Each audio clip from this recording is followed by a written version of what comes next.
ಸ್ನೇಹಿತರೆ ನಮಸ್ತೆ, welcome to Chaitanya career academy YouTube channel. ಸ್ನೇಹಿತರೆ, ಪ್ರೌಢಶಾಲಾ ಶಿಕ್ಷಕರ ನೇಮಕಾತಿಗೆ ಸಂಬಂಧಪಟ್ಟ ಹಾಗೆ 2015ರಲ್ಲಿ ನಡೆದಂತಹ ಪ್ರೌಢಶಾಲಾ ಶಿಕ್ಷಕರ ನೇಮಕಾತಿ ಪರೀಕ್ಷೆಯ ಸಾಮಾನ್ಯ ಪತ್ರಿಕೆ ಜನರಲ್ ಪೇಪರ್ ನಲ್ಲಿ ಕೇಳಲಾದಂತಹ 50 ಪ್ರಶ್ನೆಗಳನ್ನು ನಾನು ಹಿಂದಿನ ಪ್ರೀವಿಯಸ್ ವಿಡಿಯೋದಲ್ಲಿ ಸಾಲ್ವ್ ಮಾಡಿ ವಿಡಿಯೋವನ್ನು ಅಪ್ಲೋಡ್ ಮಾಡಿದ್ದೇನೆ. ಹಾಗಾಗಿ ಇವತ್ತಿನ ವಿಡಿಯೋದಲ್ಲಿ ಉಳಿದ 50 ಪ್ರಶ್ನೆಗಳನ್ನು ನಾನಿಲ್ಲಿ ಸಾಲ್ವ್ ಮಾಡುವಂತಹ ಪ್ರಯತ್ನವನ್ನ ಮಾಡ್ತೇನೆ. ಹಾಗಾಗಿ ವಿಡಿಯೋವನ್ನ ಪೂರ್ತಿಯಾಗಿ ನೋಡಿ. ಹಾಗೆ ನಮ್ಮ ಚಾನಲ್ಗೆ ಹೊಸಬರಾಗಿದ್ರೆ ದಯವಿಟ್ಟು ಸಬ್ಸ್ಕ್ರೈಬ್ ಮಾಡ್ಕೊಳ್ಳಿ. ಈಗ ಡೈರೆಕ್ಟ್ ಆಗಿ ಕ್ವಶನ್ ಪೇಪರ್ ಅನ್ನ ನೋಡ್ತಾ ಹೋಗೋಣ. ನೋಡಿ, ಇಲ್ಲಿ 50 ಪ್ರಶ್ನೆ ತನಕ ನಾನು ಪ್ರೀವಿಯಸ್ ವಿಡಿಯೋದಲ್ಲಿ ಸಾಲ್ವ್ ಮಾಡಿದ್ದೇನೆ. ಉಳಿದ ಪ್ರಶ್ನೆಗಳು ಈಗ ಇಲ್ಲಿ ಜನರಲ್ ಇಂಗ್ಲಿಷ್, ಹಾಗೇನೆ ಕಂಪ್ಯೂಟರ್ ಲಿಟರಸಿ, ಹಾಗೇನೆ ಮೆಂಟಲ್ ಎಬಿಲಿಟಿಗೆ ಸಂಬಂಧಪಟ್ಟಿರುವಂತಹ ಪ್ರಶ್ನೆಗಳು. ನೋಡಿ, ಜನರಲ್ ಇಂಗ್ಲಿಷ್ ನಿಂದ ಒಟ್ಟು 12 ಅಂಕಗಳಿಗೆ ಪ್ರಶ್ನೆಗಳು ಬರ್ತವೆ, ಒಟ್ಟು 12 ಅಂಕಗಳಿಗೆ. ಹಾಗೇನೆ ಕಂಪ್ಯೂಟರ್ ಲಿಟರಸಿಯಿಂದ ಒಟ್ಟು 13 ಪ್ರಶ್ನೆಗಳು, ಸೊ ಒಟ್ಟಾಗಿ 25 ಆಯಿತು.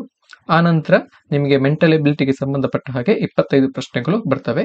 ಸೊ ಈ ತರ ಈ ವಿಡಿಯೋದಲ್ಲಿ ನಾನು ಕ್ವಶನ್ ಅನ್ನು ಸಾಲ್ವ್ ಮಾಡ್ತಾ ಹೋಗ್ತೇನೆ. ನೋಡಿ, ಜನರಲ್ ಇಂಗ್ಲಿಷ್ ಗೆ ಸಂಬಂಧಪಟ್ಟ ಹಾಗೆ ಮೊದಲ ಪ್ರಶ್ನೆಯನ್ನು ಗಮನಿಸಿ. She hardly studies for the CET exam. The correct question tag is. Question tag ನ ಬಗ್ಗೆ ಪ್ರಶ್ನೆಯನ್ನ ಕೇಳಿದ್ದಾರೆ. ಸೊ ಇಲ್ಲಿರುವಂತಹ sentence she hardly studies for the CET exam, ಇದೊಂದು ಎಫರ್ಮೇಟಿವ್ ಸೆಂಟೆನ್ಸ್. ಇಲ್ಲಿ ಶಿ ಅನ್ನುವಂಥದ್ದು ಸೆಕೆಂಡ್ ಪರ್ಸನ್ ಆಗಿ ಕೆಲಸ ಮಾಡ್ತದೆ. ಹಾಗಾಗಿ ಇಲ್ಲಿ ಎಫರ್ಮೇಟಿವ್ ಸೆಂಟೆನ್ಸ್ ಇರುವಂತಹ ಸಂದರ್ಭದಲ್ಲಿ ನಾವು ಯಾವ ತರ ಕ್ವಶನ್ ಟ್ಯಾಗ್ ಅನ್ನ ಮಾಡ್ಬೇಕಂತ ಹೇಳಿದ್ರೆ, ಇಲ್ಲಿ ನಾವು ಯೂಸ್ ಮಾಡಬೇಕಾದಂತಹ suitable question tag doesn't she, ಹೌದಲ್ಲವೇ, ಅವಳಲ್ಲವೇ ಅನ್ನುವಂತಹ ಒಂದು ಕ್ವಶನ್ ಟ್ಯಾಗ್ ಅನ್ನು ನಾವಿಲ್ಲಿ ಯೂಸ್ ಮಾಡಬೇಕು. ಸೊ ಹಾಗಾಗಿ ಇದಕ್ಕೆ ಸರಿಯಾದಂತಹ ಉತ್ತರ ಡಸಂಟ್ ಶಿ.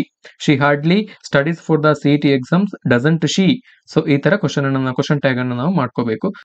ಮುಂದಿನ ಪ್ರಶ್ನೆಯನ್ನು ಗಮನಿಸಿ. I can write a book dash grammar. The correct preposition to be filled in. So ಇಲ್ಲಿ ಯೂಸ್ ಮಾಡಬೇಕಾಗಿರುವಂತಹ ಪ್ರಿಪೋಸಿಷನ್ ಬಗ್ಗೆ ಪ್ರಶ್ನೆಯನ್ನ ಕೇಳಿದ್ದಾರೆ. So I can write a book dash. So ಇಲ್ಲಿ ಯಾವ ತರ ಪ್ರಪೋಸಿಷನ್ ಬರ್ಬೇಕಂತ ಹೇಳಿದ್ರೆ, I can write a book on grammar. I can write a book on grammar. ಹಾಗಾಗಿ ಆಪ್ಷನ್ 1 ಇದಕ್ಕೆ ಸರಿಯಾದಂತಹ ಉತ್ತರ. ಇಲ್ಲಿ ನಾನು ಇಂಗ್ಲಿಷ್ ವ್ಯಾಕರಣದ ಮೇಲೆ ಪುಸ್ತಕವನ್ನ ಬರೆಯಬಲ್ಲೆ ಅನ್ನುವಂತ ಒಂದು ಅರ್ಥವನ್ನ ಕೊಡ್ತದೆ ಇಲ್ಲಿ. ಹಾಗಾಗಿ ಇಲ್ಲಿ ನೋಡಿ, I can write a book about grammar ಅಂತ ಹೇಳಿದ್ರೆ ವ್ಯಾಕರಣದ ಬಗ್ಗೆ ಪುಸ್ತಕವನ್ನ ಬರೀತೇನೆ ಅಂತ ಆಗ್ತದೆ.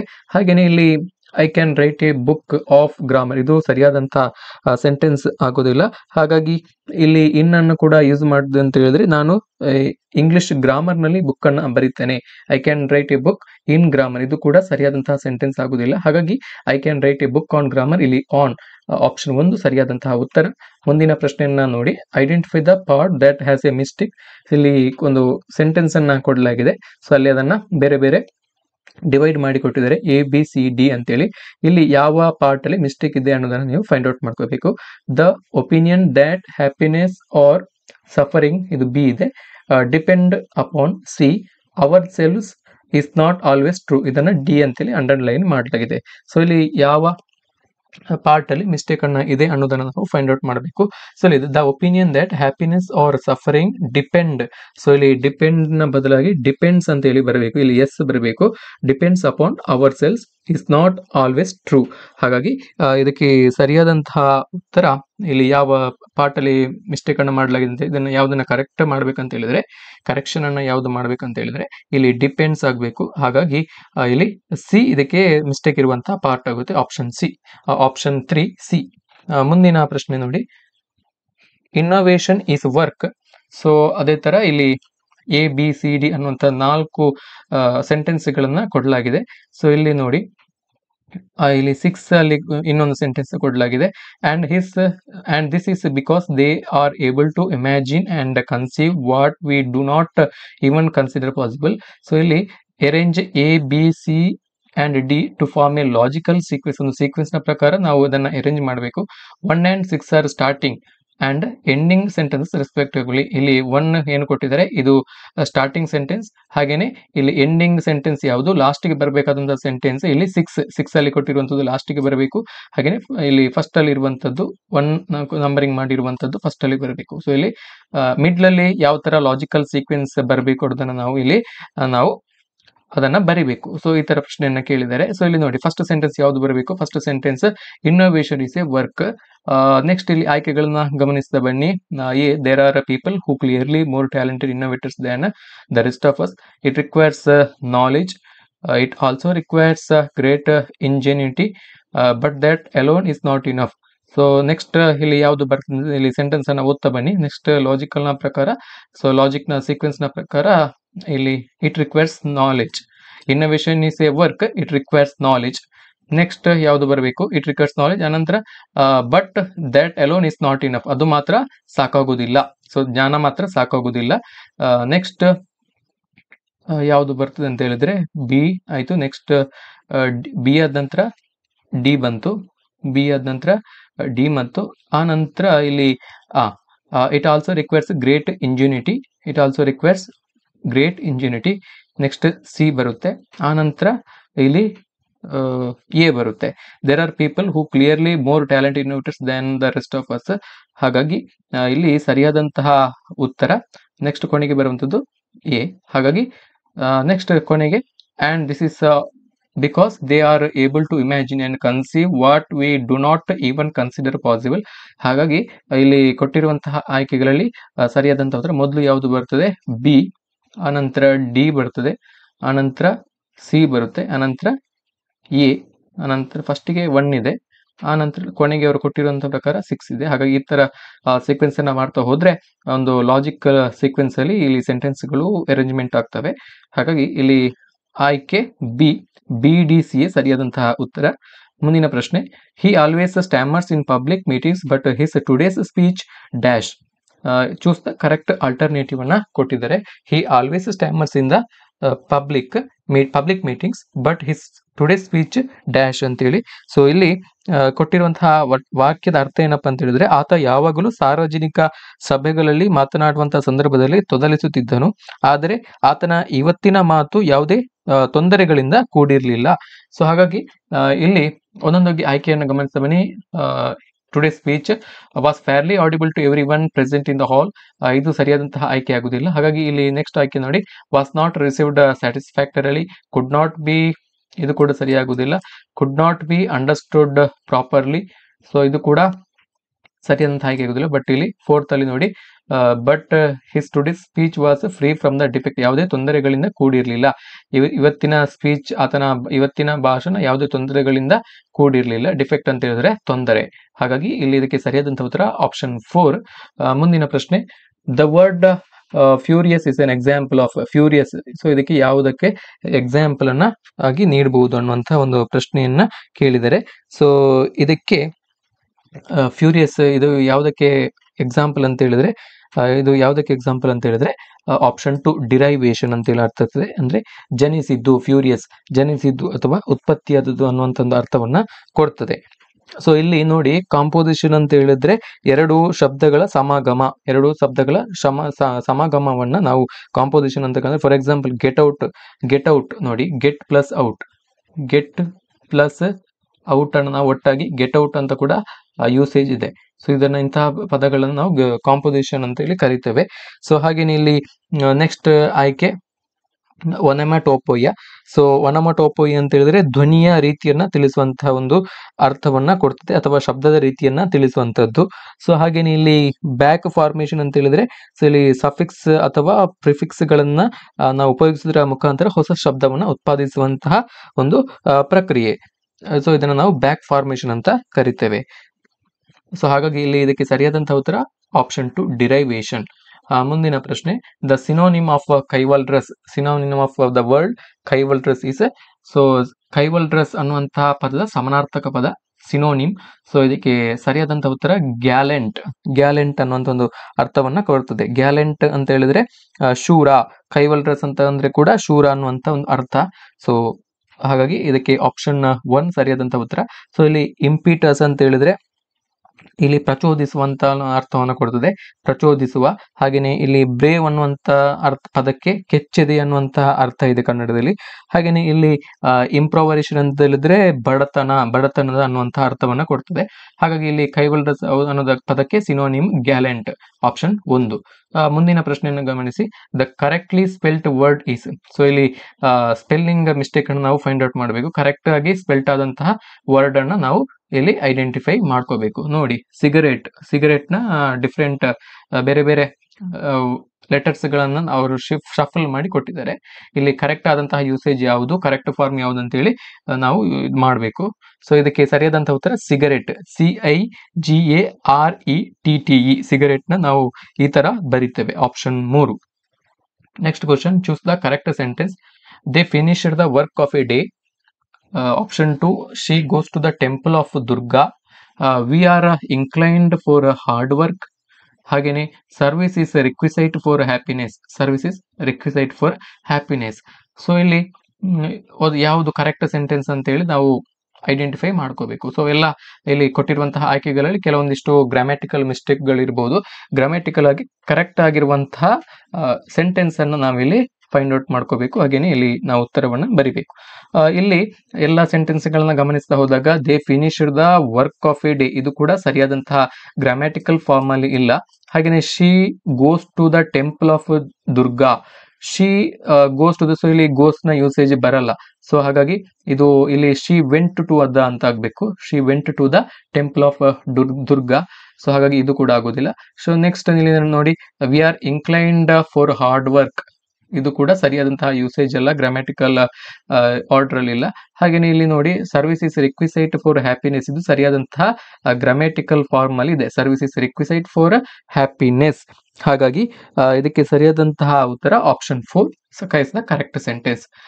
ಮುಂದಿನ ಪ್ರಶ್ನೆ, teetotaller means one who abstains from. Teetotaller ಅಂತ ಹೇಳಿದ್ರೆ ಯಾರು ಅನ್ನುವಂತಹ ಪ್ರಶ್ನೆ. ಟಿ ಟು ಟೇಲರ್ ಅಂತ ಹೇಳಿದ್ರೆ ಇಲ್ಲಿ ಯಾರು ಒಬ್ಬ ಮದ್ಯಪಾನವನ್ನ ಸೇವಿಸುವುದನ್ನ ಯಾವತ್ತೂ ಸೇವಿಸುವುದಿಲ್ಲ, ತನ್ನ ಜೀವನದಲ್ಲಿ ಮದ್ಯಪಾನವನ್ನ ಯಾವತ್ತೂ ಸೇವಿಸುವುದಿಲ್ಲ ಅಥವಾ ಸೇವಿಸುವುದನ್ನ ಬಿಟ್ಟಂತವನನ್ನ ಇಲ್ಲಿ ಟೇಕಿಂಗ್ ವೈನ್. ಸೊ ಇಲ್ಲಿ ಮದ್ಯಪಾನ, ಸೊ ಹಾಗಾಗಿ ಇಲ್ಲಿ ಟೇಕಿಂಗ್ ವೈನ್ ಅಂತ ಆಪ್ಷನ್ ಇದೆ, ಅಥವಾ ಟೇಕಿಂಗ್ ಆಲ್ಕೋಹಾಲ್ ಅಂತ ಇದ್ರೆ ಕೂಡ ಇಲ್ಲಿ ಕರೆಕ್ಟ್ ಆಗುತ್ತೆ.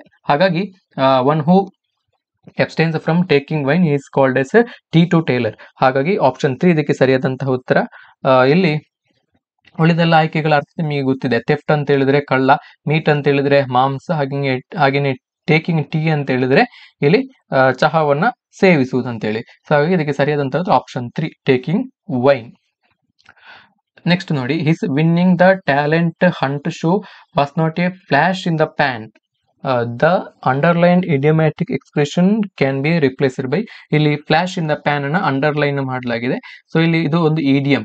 ಸೊ ಇದು ಈ ಒಂದು ಇಡಿಯಂ ನ ಬದಲಾಗಿ ನಾವು ಯಾವ ಯೂಸೇಜ್ ಅನ್ನ ಮಾಡಬಹುದು, ಯಾವ ಪದವನ್ನು ಆಲ್ಟರ್ನೇಟಿವ್ ಆಗಿ ಬಳಸಬಹುದು ಅಂತೇಳಿ. ಸೊ ನಾವು ಇದನ್ನ ಬಳಸಬೇಕಿದ್ರೆ ಫಸ್ಟ್ ಆಫ್ ಆಲ್ ನಾವು ಇದರ ಮೀನಿಂಗ್ ಅನ್ನ ತಿಳ್ಕೊಳ್ಬೇಕು. Flash in the PAN, so ಇದಕ್ಕೆ ಸರಿಯಾದಂತಹ ಉತ್ತರ ಯಾವ ಅರ್ಥವನ್ನ ಕೊಡ್ತದೆ ಅಂತ ಹೇಳಿದ್ರೆ, ಇಲ್ಲಿ ಎಲ್ಲವನ್ನ ನೋಡ್ತಾ ಬನ್ನಿ.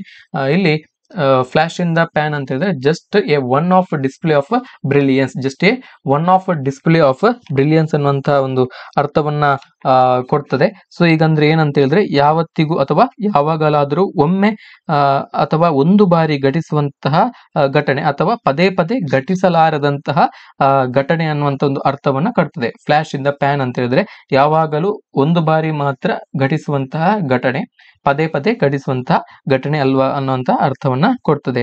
ಹಾಗಾಗಿ ಇಲ್ಲಿಂದು ಕೊಟ್ಟಂತಹ ವಾಕ್ಯದ ಅರ್ಥ, ಆತ ಪ್ರತಿಭಾನ್ವೇಷಣೆಯ ಕಾರ್ಯಕ್ರಮದಲ್ಲಿ ವಿಜಯಶಾಲಿಯಾದದ್ದು ಪದೇ ಪದೇ ಆಗುವಂತಹ ಕೆಲಸ ಅಲ್ಲ ಅನ್ನುವಂತಹ ಅರ್ಥವನ್ನ ಕೊಡೋದ್ರಿಂದ, ಸೊ ಇಲ್ಲಿ ಇದಕ್ಕೆ ನಾವು just A one of display of ಅನ್ನುವಂತ ಬ್ರಿಲಿಯನ್ಸ್ ಅನ್ನುವಂಥ ಆಪ್ಷನ್ ಅನ್ನ ನಾವು ರಿಪ್ಲೇಸ್ ಮಾಡಬಹುದು.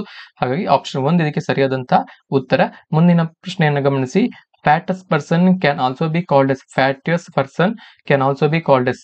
ಸೊ ಆತನನ್ನ ನಾವು ಇಲ್ಲಿ ಕೂಡ ಸಿನೋನಿಮ್ ಅನ್ನು ನಾವು ಫೈಂಡ್ ಔಟ್ ಮಾಡಬೇಕು. Fatuous person can also be called as stupid. Stupid ಅನ್ನುವಂತಹ ಅರ್ಥವನ್ನ ಕೊಡ್ತದೆ ಫ್ಯಾಟಿಯಸ್ ಅನ್ನುವಂತ ಪದ. ಸೊ ಇಲ್ಲಿ ನಿಮ್ಮ ನೋಡ್ತಾ ಬನ್ನಿ, ಇತರ ಆಯ್ಕೆಗಳನ್ನ ಕೂಡ ನೋಡ್ತಾ ಬನ್ನಿ. ಇಲ್ಲಿ ಸಗೇಶಿಯಸ್ ಅಂತ ಹೇಳಿದ್ರೆ ಜಾಣ ಅನ್ನುವಂಥ ಒಂದು ಅರ್ಥವನ್ನು ಕೊಡ್ತದೆ. ಸಗೇಶಿಯಸ್ ಅಂತ ಹೇಳಿದ್ರೆ ಜಾಣ. ಹಾಗೇನೆ ಇಲ್ಲಿ ಪರ್ಸೆಪ್ಟಿವ್ ಅಂತ ಹೇಳಿದ್ರೆ ದೂರದೃಷ್ಟಿ ಉಳ್ಳವಂತವನು, ದೂರದೃಷ್ಟಿ ಉಳ್ಳಂತವನು. ಹಾಗೇನೆ ಇಲ್ಲಿ ಇಂಟೆಲಿಜೆಂಟ್ ಅನ್ನುವಂಥ ಪದಕ್ಕೆ ಇಲ್ಲಿ ಜಾಣ, ಬುದ್ಧಿವಂತ ಅನ್ನುವಂಥ ಯೂಸೇಜ್ ಕೂಡ ಇದೆ, ಅರ್ಥ ಕೂಡ ಇದೆ. ಹಾಗೇನೆ ಇಲ್ಲಿ ಸ್ಟುಪಿಡ್ ಅಂತ ಹೇಳಿದ್ರೆ ಮೂರ್ಖ, ಮಂಕುತನ, ಸೊ ಈ ತರ ಅರ್ಥವನ್ನ ಕೊಡ್ತದೆ. ಹಾಗಾಗಿ ಇಲ್ಲಿ ಫ್ಯಾಟಿಯಸ್ ಅನ್ನುವಂತಹ ಪದ ಸ್ಟುಪಿಡ್ ಪದಕ್ಕೆ ಸಮಾನಾರ್ಥಕ ಪದವಾಗಿ, ಹಾಗಾಗಿ ಆಪ್ಷನ್ 4 ಇದಕ್ಕೆ ಇಲ್ಲಿ ಸರಿಯಾದಂತಹ ಉತ್ತರ. ನೋಡಿ ಇಲ್ಲಿ ಇಷ್ಟು ಇಂಗ್ಲಿಷ್ ಪಾರ್ಟಿಗೆ ಸಂಬಂಧಪಟ್ಟಂತಹ ಒಟ್ಟು 12 ಪ್ರಶ್ನೆಗಳು ಮುಗ್ದು. ಸೊ ನೆಕ್ಸ್ಟ್ ಬರುವಂತದ್ದು ಕಂಪ್ಯೂಟರ್ ಲಿಟ್ರಸಿ, ಕಂಪ್ಯೂಟರ್ ಸಾಕ್ಷರತೆಗೆ ಸಂಬಂಧಪಟ್ಟಂತಹ ಪ್ರಶ್ನೆಗಳು, computer fundamental objective questions for high school teachers. So ಇಲ್ಲಿ ಮೊದಲ ಪ್ರಶ್ನೆಯನ್ನು ಗಮನಿಸಿ. The first digital computer built with IC chips was known as. So ಮೊದಲ ಐಸಿ ಚಿಪ್ಸ್ ನೊಂದಿಗೆ ನಿರ್ಮಿಸಲಾದಂತಹ ಡಿಜಿಟಲ್ ಕಂಪ್ಯೂಟರ್ನ ಹೆಸರು ಏನಂತೇಳಿ, ಐಸಿ ಚಿಪ್ಸ್ ನೊಂದಿಗೆ ಮೊದಲು ನಿರ್ಮಿಸಲಾದಂತಹ ಡಿಜಿಟಲ್ ಕಂಪ್ಯೂಟರ್ನ ಹೆಸರು ಏನು ಅನ್ನುವಂಥ ಪ್ರಶ್ನೆ. ಇದಕ್ಕೆ ಸರಿಯಾದಂಥ ಉತ್ತರ IBM ಸಿಸ್ಟಮ್ 360 ಅನ್ನುವಂಥ ಒಂದು ಕಂಪ್ಯೂಟರ್ನ, ಡಿಜಿಟಲ್ ಕಂಪ್ಯೂಟರ್ನ ಪ್ರಥಮ ಬಾರಿಗೆ ಐಸಿಯನ್ನ ಉಪಯೋಗಿಸಿ, ಐಸಿ ಅಂತ ಹೇಳಿದ್ರೆ ಇಂಟಿಗ್ರೇಟೆಡ್ ಸರ್ಕ್ಯೂಟ್, ಇದನ್ನ ಉಪಯೋಗಿಸಿ ಇಲ್ಲಿ ನಿರ್ಮಿಸಲಾಯಿತು. ನೆಕ್ಸ್ಟ್ ಇಲ್ಲಿ ಐಸಿ ಚಿಪ್ಸ್ ಗಳ ಬಗ್ಗೆ ಒಂದಷ್ಟು ಪ್ರಶ್ನೆಗಳು ಬರುವಂತಹ ಸಾಧ್ಯತೆ ಇದೆ. ಸೊ ಇಲ್ಲಿ IC chips were used in third generation computers. So ಇಲ್ಲಿ ಐಸಿ ಚಿಪ್ಸ್ ಗಳನ್ನ ಯೂಸ್ ಮಾಡಿದಂತದ್ದು ಥರ್ಡ್ ಜನರೇಷನ್ ಕಂಪ್ಯೂಟರ್ಸ್ ಗಳಲ್ಲಿ. ಆ ನಂತರ ಇಲ್ಲಿ ಐಸಿ ಚಿಪ್ಸ್ ಅಂದ್ರೆ ಏನಂತೇಳಿ, ಐಸಿ ಚಿಪ್ಸ್ ಗಳಂತ ಹೇಳಿದ್ರೆ ಹಲವಾರು ಟ್ರಾನ್ಸಿಸ್ಟರ್ ಗಳನ್ನ ಒಂದೇ ಸರ್ಕ್ಯೂಟ್ ಅಲ್ಲಿ ಜೋಡಣೆ ಮಾಡಿರುವಂತಹ ಒಂದು ತಂತ್ರಜ್ಞಾನ.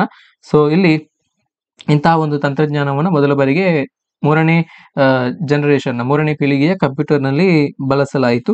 ಸೊ ಹಾಗಾಗಿ ಇಲ್ಲಿ ಮೂರನೇ ಪೀಳಿಗೆ ಕಂಪ್ಯೂಟರ್ ಗಳನ್ನ ಇಂಟಿಗ್ರೇಟೆಡ್ ಸರ್ಕ್ಯೂಟ್ ಯುಗ ಅಂತ ಕೂಡ ಕರೀತಾರೆ. ಸೊ ಹಾಗಾಗಿ ಇಲ್ಲಿ ಸಾವಿರಾರು ಟ್ರಾನ್ಸಿಸ್ಟರ್ ಗಳನ್ನ ಒಂದು ಸಿಲಿಕಾನ್ ಚಿಪ್ ನಲ್ಲಿ ಅಳವಡಿಸಿ ಅದನ್ನ ಇಂಟಿಗ್ರೇಟೆಡ್ ಸರ್ಕ್ಯೂಟ್ ಅಂತ ಹೇಳಿ ಕರೆಯಲಾಯಿತು. ಸೊ ಹಾಗಾಗಿ ಇಂತಹ ಸರ್ಕ್ಯೂಟ್ಗಳು ಕೆಲವೊಮ್ಮೆ ಒಂದಕ್ಕಿಂತ ಹೆಚ್ಚು ಲೇಯರ್ ಗಳು ಕೂಡ ಇರ್ತಾ ಇದ್ವು. ಸೊ ಇದನ್ನ ಇವರು large scale integrated circuit LSIC ಅಂತ ಕೂಡ ಕರೆದ್ರು, LSIC ಅಂತ ಕೂಡ ಕರೀತಾ ಇದ್ರು. ಸೊ ಇವುಗಳ ಗಾತ್ರ ಮತ್ತು ಬೆಲೆ ಕಡಿಮೆಗೊಳಿಸಿ ವೇಗ ಮತ್ತು ನಿಖರತೆಯನ್ನ ಹೆಚ್ಚಿಸಲಾಯಿತು. ಸೊ ಇಲ್ಲಿ ಐಸಿಯನ್ನ ಯೂಸ್ ಮಾಡಿ ಕಂಪ್ಯೂಟರ್ನ ಗಾತ್ರವನ್ನ ಕಡಿಮೆ ಮಾಡಲಾಯಿತು. ಸೊ ಹಾಗೇನೆ ಅದರ ನಿಖರತೆ, ಅಕ್ಯುರೇಸಿಯನ್ನ ಇಲ್ಲಿ ಹೆಚ್ಚು ಮಾಡುವಂತ ಕೆಲಸ ಆಯಿತು. ಸೊ ಹಾಗಾಗಿ ಇಂತಹ ಪ್ರಶ್ನೆಗಳು ಕೂಡ ಬರುವಂತ ಸಾಧ್ಯತೆ ಇದೆ. ಸೊ ನೆಕ್ಸ್ಟ್ ಕ್ವಶನ್ ಅನ್ನು ಗಮನಿಸಿ. In which language is source program is written. ಯಾವ ಭಾಷೆಯಲ್ಲಿ ಮೂಲ ಪ್ರೋಗ್ರಾಮ್ ಅನ್ನ ಬರೆಯಲಾಗಿದೆ. ಸೊ ಇಲ್ಲಿ ನೀವು ಕಂಪ್ಯೂಟರ್ಗೆ ಸಂಬಂಧಪಟ್ಟಂತಹ ಕ್ವಶನ್ಸ್ ಗಳನ್ನು ನೀವು ಪ್ರಾಕ್ಟೀಸ್ ಮಾಡುವಾಗ ಸಾಧ್ಯವಾದಷ್ಟು ಇಂಗ್ಲಿಷ್ ನಲ್ಲೇ ನೀವು ಕಂಪ್ಯೂಟರ್ಗೆ ಸಂಬಂಧಪಟ್ಟಂತಹ ಪ್ರಶ್ನೆಗಳನ್ನ ನೀವು ನೋಡ್ಕೊಳ್ಳಿ. ಯಾಕಂತ ಹೇಳಿದ್ರೆ ನಿಮಗೆ ಇಲ್ಲಿ ಕನ್ನಡ ಭಾಷೆಯಲ್ಲಿ ಅವರು ಕ್ವಶನ್ ಪೇಪರ್ ಅಲ್ಲಿ ನೇರವಾಗಿ ಅನುವಾದನ ಮಾಡುವಂತ ಸಂದರ್ಭದಲ್ಲಿ ಕೆಲವೊಂದಿಷ್ಟು ವರ್ಡ್ಸ್ ಗಳು ನಿಮಗೆ ಗೊತ್ತಾಗದೆ ಹೋಗ್ಬೋದು. ಹಾಗಾಗಿ ನೀವು ಸಾಧ್ಯವಾದಷ್ಟು ಕಂಪ್ಯೂಟರ್ಗೆ ಸಂಬಂಧಪಟ್ಟಂತೆ ಇಂತಹ ಟೆಕ್ನಾಲಜಿಗೆ ಸಂಬಂಧಪಟ್ಟಂತ ಏನು ಕಾನ್ಸೆಪ್ಟ್ ಗಳನ್ನು ನಾವು ಇಂಗ್ಲಿಷ್ ನಲ್ಲೇ ಕಲಿಬೇಕು. ಕನ್ನಡದಲ್ಲಿ ಕೆಲವೊಂದಿಷ್ಟು ಪದಗಳಿಗೆ ಅದಕ್ಕೆ ತಕ್ಕದಾದಂತಹ ಪದ ನಮಗೆ ಸಿಗುವುದಿಲ್ಲ, ಆದ್ರೂ ಕೂಡ ನಮಗೆ ಗೊತ್ತಾಗುವಂತದಿಲ್ಲ. ಸೊ ಹಾಗಾಗಿ ಇಂಗ್ಲಿಷ್ ನಲ್ಲೇ ನೋಡ್ಕೊಳ್ಳಿ. In which language is source program is written. ಯಾವ ಭಾಷೆಯಲ್ಲಿ ಮೂಲ ಪ್ರೋಗ್ರಾಮ್ ಅನ್ನ ಬರೆಯಲಾಗಿದೆ ಅಂತೇಳಿ. ಮೂಲ ಪ್ರೋಗ್ರಾಮ್ ಅನ್ನ ಬರೆಯಲಾಗಿರುವಂತದ್ದು ಹೈ ಲೆವೆಲ್ ಲ್ಯಾಂಗ್ವೇಜ್ ಅಲ್ಲಿ. ಆಪ್ಷನ್ 3 ಉನ್ನತ ಮಟ್ಟದ ಭಾಷೆಯಲ್ಲಿ ಇಲ್ಲಿ ಮೂಲ ಪ್ರೋಗ್ರಾಮ್ ಅನ್ನ ಬರೆಯಲಾಗಿರ್ತದೆ. ಸೊ ಇಲ್ಲಿ source code is written in high level language. So this is the language for computer program run ಆಗುವಂಥದ್ದು ಹೈ ಲೆವೆಲ್ ಲ್ಯಾಂಗ್ವೇಜ್ ಅಲ್ಲಿ. ಹಾಗೆ ನೀವು ಇದಕ್ಕೆ for example Python, JavaScript ಇದೆಲ್ಲ ಎಕ್ಸಾಂಪಲ್ ಆಗಿ ಹೈ ಲೆವೆಲ್ ಲ್ಯಾಂಗ್ವೇಜಸ್ಗೆ ನಾವು ಕೊಡಬಹುದು. ಸೊ ಹಾಗೇನೆ ಇಲ್ಲಿ ಇಂಗ್ಲಿಷ್ ಅಕ್ಷರಗಳು ಹಾಗೇನೆ ಗಣಿತ ಸಂಕೇತಗಳನ್ನ ಬಳಸಿ ಹೈ ಲೆವೆಲ್ ಲ್ಯಾಂಗ್ವೇಜ್ ಅನ್ನ ರಚಿಸಿರ್ತಾರೆ. ಸೊ ಹಾಗಾಗಿ ಇದು ಒಂದಿಷ್ಟು ಮಾಹಿತಿಯನ್ನ ನೀವು ಇದರ ಬಗ್ಗೆ ತಿಳ್ಕೊಂಡಿರ್ಬೇಕು. ಮುಂದಿನ ಪ್ರಶ್ನೆಯನ್ನು ಗಮನಿಸಿ. Which is considered A direct entry input device. Direct input device ಅಂತೇಳಿ, ಡೈರೆಕ್ಟ್ ಎಂಟ್ರಿ ಇನ್ಪುಟ್ ಡಿವೈಸ್ ನೇರ ಪ್ರವೇಶ ಇನ್ಪುಟ್ ಸಾಧನವೆಂದು ಯಾವುದನ್ನ ಪರಿಗಣಿಸಲಾಗುತ್ತದೆ. ಆಪ್ಟಿಕಲ್ ಸ್ಕ್ಯಾನರ್ ಕೂಡ ಇದು ಕೂಡ ಇನ್ಪುಟ್ ಡಿವೈಸ್ಗೆ ಉದಾಹರಣೆ. ಮೌಸ್ ಅಂಡ್ ಡಿಜಿಟೈಸರ್ ಕೂಡ ಇಲ್ಲಿ ಇನ್ಪುಟ್ ಸಾಧನಗಳಿಗೆ ಉದಾಹರಣೆ. ಲೈಟ್ ಪೆನ್ ಕೂಡ ಇನ್ಪುಟ್ ಡಿವೈಸ್ಗೆ ಉದಾಹರಣೆ. ಹಾಗಾಗಿ ಆಲ್ ಆಫ್ ದ ಮೇಲಿನ ಎಲ್ಲವೂ ಕೂಡ ಇನ್ಪುಟ್ ಡಿವೈಸ್ಗಳಿಗೆ ಪ್ರಮುಖವಾಗಿರುವಂತಹ ಉದಾಹರಣೆಗಳು. ಫಾರ್ ಎಕ್ಸಾಂಪಲ್ ಇಲ್ಲಿ ನೋಡಿ, optical scanner, mouse, light pen, digitiser. So ಹಾಗಾಗಿ ಇವೆಲ್ಲವೂ ಕೂಡ ಇನ್ಪುಟ್ ಡಿವೈಸ್ಗಳಿಗೆ ಉದಾಹರಣೆಗಳು. ಹಾಗೆಯೇ ಸ್ಕ್ಯಾನರ್ಗಳು, ಕೀಬೋರ್ಡ್ಗಳು, track ball, joystick, microphone, web cam, barcode reader, MICR ಅಂತ ಹೇಳಿದ್ರೆ ಮ್ಯಾಗ್ನೆಟಿಕ್ ಇಂಕ್ ಕ್ಯಾರೆಕ್ಟರ್ ರೆಕಗ್ನಿಷನ್, ಹಾಗೇನೆ OMR ಆಪ್ಟಿಕಲ್ ಮ್ಯಾಗ್ನೆಟಿಕ್ ರೆಕಗ್ನಿಷನ್ ಡಿವೈಸಸ್ಗಳು, ಹಾಗೇನೆ ಲೈಟ್ ಪೆನ್, ಟಚ್ ಸ್ಕ್ರೀನ್ ಡಿವೈಸ್ಗಳು, ಸ್ಪೀಚ್ ರೆಕಗ್ನಿಷನ್ ಸಿಸ್ಟಮ್ಸ್ಗಳು, ಇವೆಲ್ಲವೂ ಕೂಡ ಇನ್ಪುಟ್ ಡಿವೈಸ್ಗಳಿಗೆ ಪ್ರಮುಖವಾಗಿರುವಂತಹ ಉದಾಹರಣೆಗಳು. ಹಾಗೆಯೇ ಔಟ್ಪುಟ್ ಡಿವೈಸ್ಗಳಿಗೆ ಪ್ರಮುಖವಾಗಿ ನಾವು monitor, display devices, printer, plotter, speaker, screen image projector ಇಂಥವುಗಳನ್ನೆಲ್ಲ ಔಟ್ಪುಟ್ ಡಿವೈಸ್ಗಳಿಗೆ ನಾವು ಉದಾಹರಣೆಯಾಗಿ ಕೊಡಬಹುದು.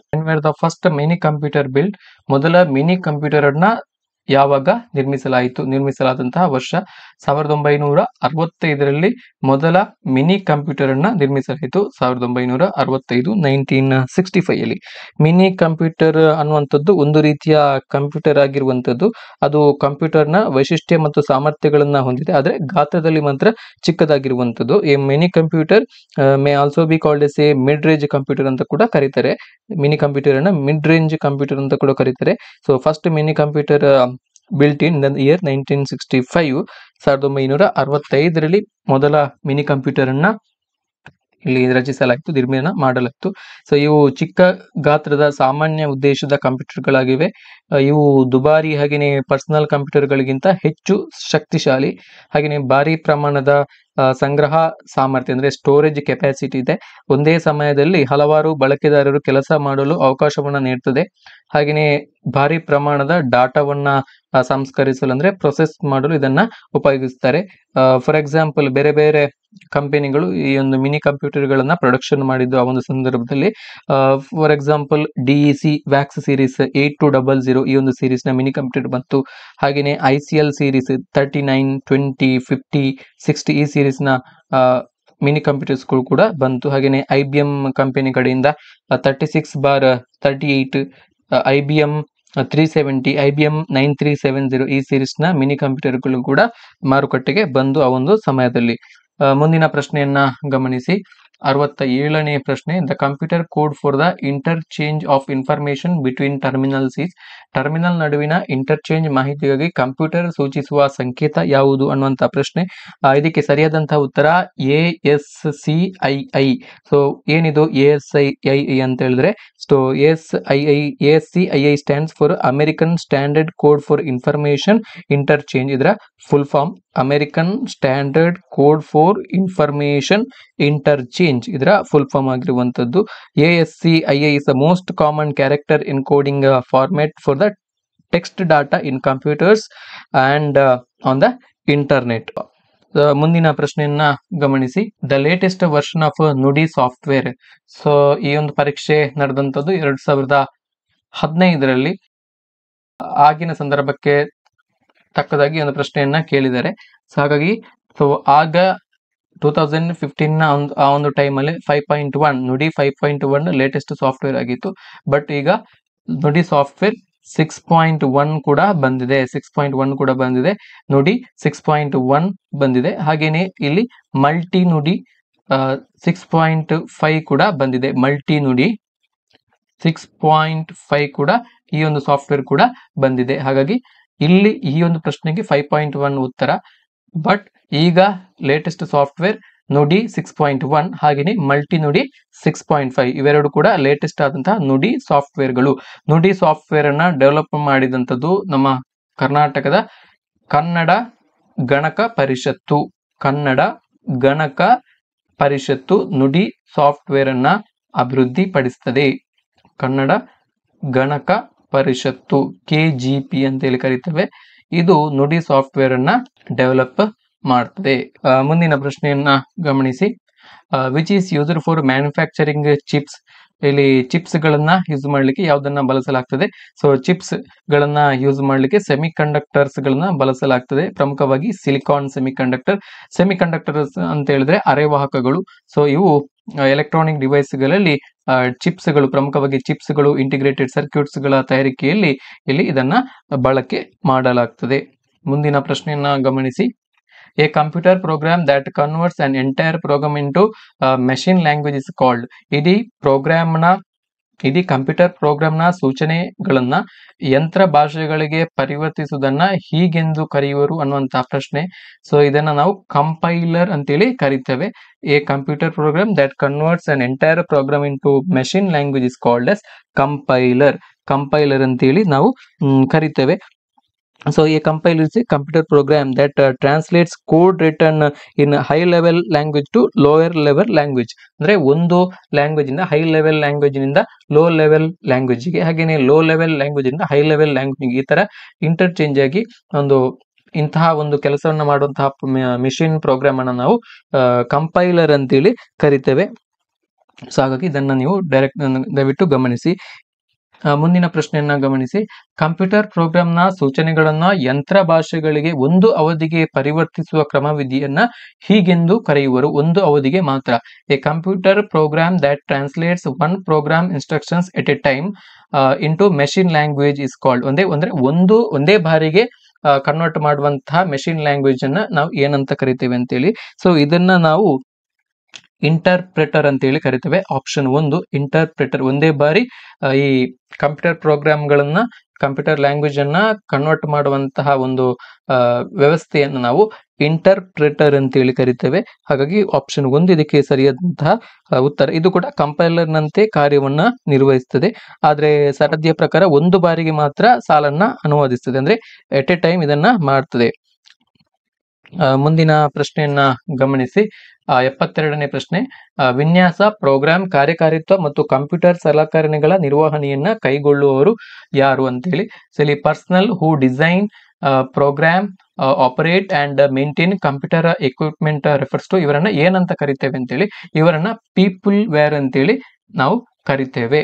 ಸೊ ಇವರನ್ನ ಪೀಪಲ್ ವೇರ್ ಅಂತೇಳಿ ಕರಿತೇವೆ. ಆಪ್ಷನ್ 3 ಇದಕ್ಕೆ ಸರಿಯಾದಂತಹ ಉತ್ತರ. ಸೊ ಇಲ್ಲಿ ಇನ್ಫಾರ್ಮೇಶನ್ ಟೆಕ್ನಾಲಜಿ ಇಂತಹ ಒಂದು ವ್ಯವಸ್ಥೆಯಲ್ಲಿ people who refers to the human role, ಅಂದ್ರೆ ಮಾನವನ ಪಾತ್ರವನ್ನ ನಿರ್ವಹಿಸುವಂತಹ ವ್ಯಕ್ತಿಗಳನ್ನ, ಆ ಒಂದು ಸಮೂಹವನ್ನ ಪೀಪಲ್ ವೇರ್ ಅಂತೇಳಿ ಕರಿತೇವೆ. ಸೊ ಇದರಲ್ಲಿ ಯಾರೆಲ್ಲ ಬರ್ತಾರೆ ಅಂತ ಹೇಳಿದ್ರೆ ಕಂಪ್ಯೂಟರ್ ಇಂಜಿನಿಯರ್ಸ್ಗಳು, ಹಾಗೇನೆ ವೆಬ್ಸೈಟ್ ಡಿಸೈನರ್ಸ್ಗಳು, ಟೆಕ್ನಿಷಿಯನ್ಸ್ಗಳು, ಹಾಗೇನೆ IT ಇನ್ಫಾರ್ಮೇಶನ್ ಟೆಕ್ನಾಲಜಿ ಸ್ಪೆಷಲಿಸ್ಟ್ಗಳೆಲ್ಲ ಇರ್ತಾರೆ. ಸೊ ಮಾನವ ಪಾತ್ರ ಇಲ್ಲಿ ಕೂಡ ಪ್ರಮುಖವಾಗಿರುವಂತಹ ಪಾತ್ರ ವಹಿಸಿದೆ. ಹಾಗಾಗಿ ಇವರನ್ನೆಲ್ಲ ಪೀಪಲ್ ವೇರ್ ಅಂತೇಳಿ ಒಟ್ಟಾಗಿ ಕರಿತೇವೆ. ಈ ಒಂದು ಸಮೂಹವನ್ನ ಪೀಪಲ್ ವೇರ್ ಅಂತೇಳಿ ಇಲ್ಲಿ ಕರಿತೇವೆ. ಸೊ ಹಾಗಾಗಿ ಈಗ ನೆಕ್ಸ್ಟ್ ಪ್ರಶ್ನೆಯನ್ನ ನೋಡಿ. 73ನೆಯ ಪ್ರಶ್ನೆ. ಇಲ್ಲಿ dot matrix is A type of. Dot matrix ಎಂಬುದು ಒಂದು ಯಾವುದು ವಿಧ ಅಂತೇಳಿ. ಸೊ ಇಲ್ಲಿ ಡಾಟ್ ಮ್ಯಾಟ್ರಿಕ್ಸ್ ಅನ್ನುವಂಥದ್ದು ಒಂದು ಪ್ರಿಂಟರ್ಗೆ ಉದಾಹರಣೆ. ಇದು it's A type of printer. Dot matrix printer ಅಂತೇಳಿ ಕೇಳಿರ್ಬೋದು. Dot matrix printer. ಸೊ ಇಲ್ಲಿ ಪ್ರಿಂಟರ್ಗಳಲ್ಲಿ ಕೆಲವೊಂದಷ್ಟು ವಿಧಗಳು ಕಂಡು ಬರ್ತದೆ. ವಿಧಗಳನ್ನ ನೀವು ಪಟ್ಟಿ ಮಾಡಬಹುದು. Inkjet printer, laser printer, ಹಾಗೆಯೇ ಡಾಟ್ ಮ್ಯಾಟ್ರಿಕ್ಸ್ ಪ್ರಿಂಟರ್, ಇವೆಲ್ಲ ಕೆಲವು ಪ್ರಮುಖವಾಗಿರುವಂತಹ ಪ್ರಿಂಟರ್ನ ವಿಧಗಳು. ಹಾಗಾಗಿ ಆಪ್ಷನ್ 2 ಇದಕ್ಕೆ ಸರಿಯಾದಂತಹ ಉತ್ತರ. ಮುಂದಿನ ಪ್ರಶ್ನೆ. ಮೊದಲು ಸಾರ್ವಜನಿಕವಾಗಿ ಲಭ್ಯವಾದ ಮೈಕ್ರೋ ಪ್ರೊಸೆಸ್ ಚಿಪ್ನ ಹೆಸರೇನು ಅನ್ನುವಂತಹ ಪ್ರಶ್ನೆ. So what was the name of the first commercially available microprocessor chip? The name of that microprocessor chip was Intel 4004.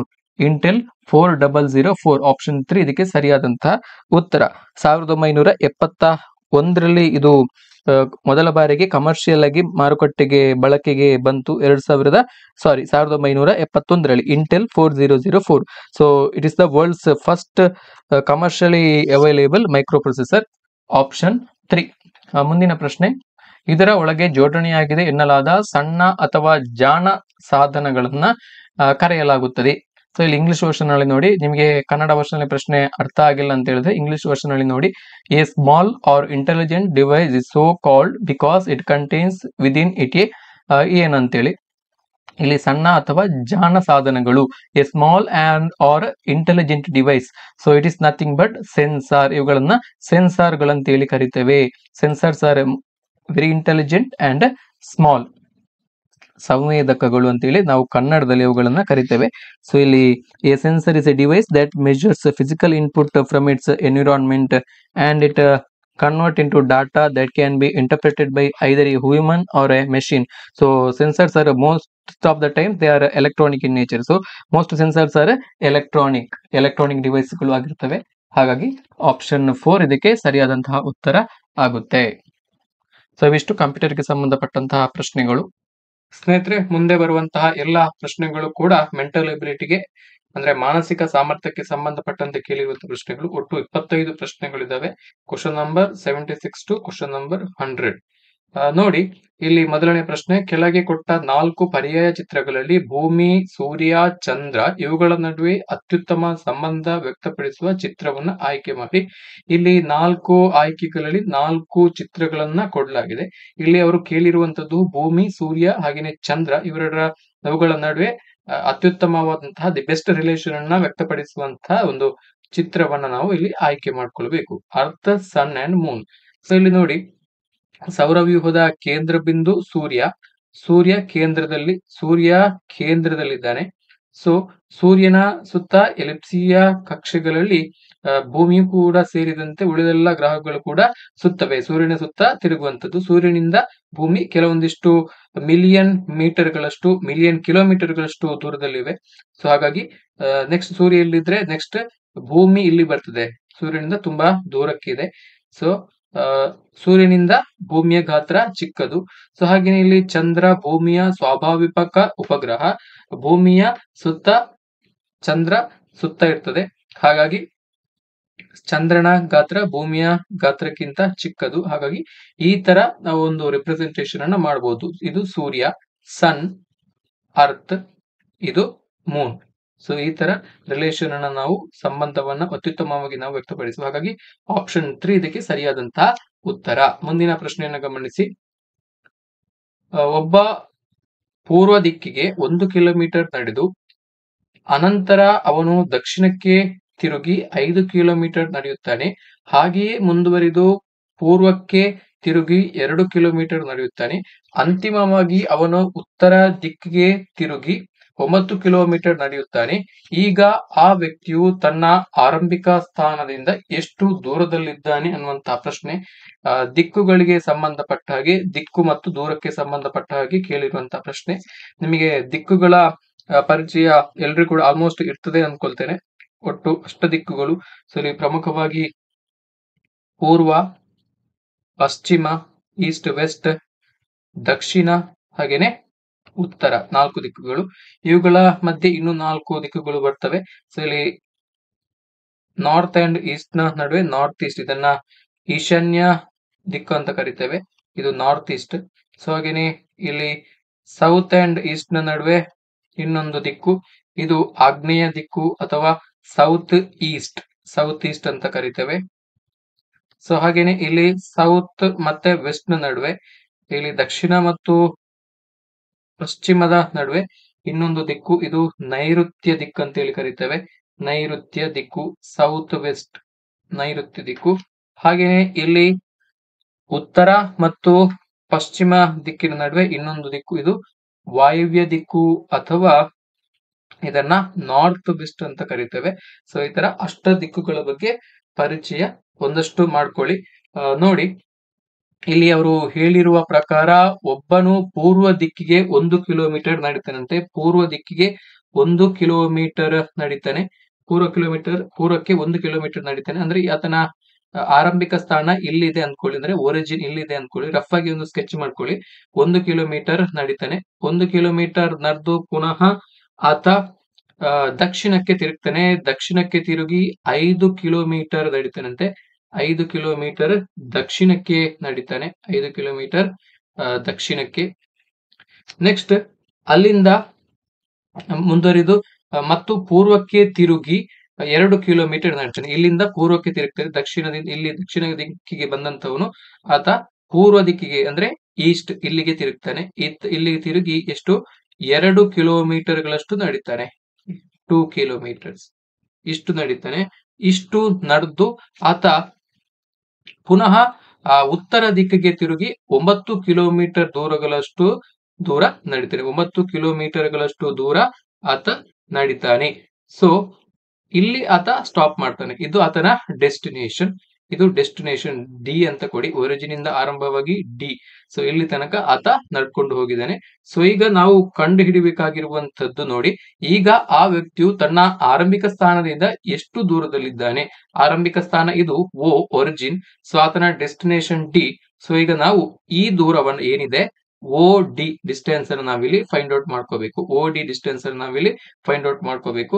So ಯಾವ ತರ ಫೈಂಡ್ ಔಟ್ ಮಾಡ್ಕೋಬಹುದು? ಸೊ ಇದಕ್ಕೆ ಒಂದಷ್ಟು ರಚನೆಗಳನ್ನ ಮಾಡ್ಕೋಬೇಕು. ಸೊ ಇಲ್ಲಿ ನೋಡಿ, ಇದನ್ನ ನೀವು ರಫ್ ಆಗಿ ಜಾಯಿನ್ ಮಾಡಬಹುದು. ಸೊ ಈ ಡಿಸ್ಟೆನ್ಸ್ ಅನ್ನ ರಫ್ ಆಗಿ ಜಾಯಿನ್ ಮಾಡಬಹುದು.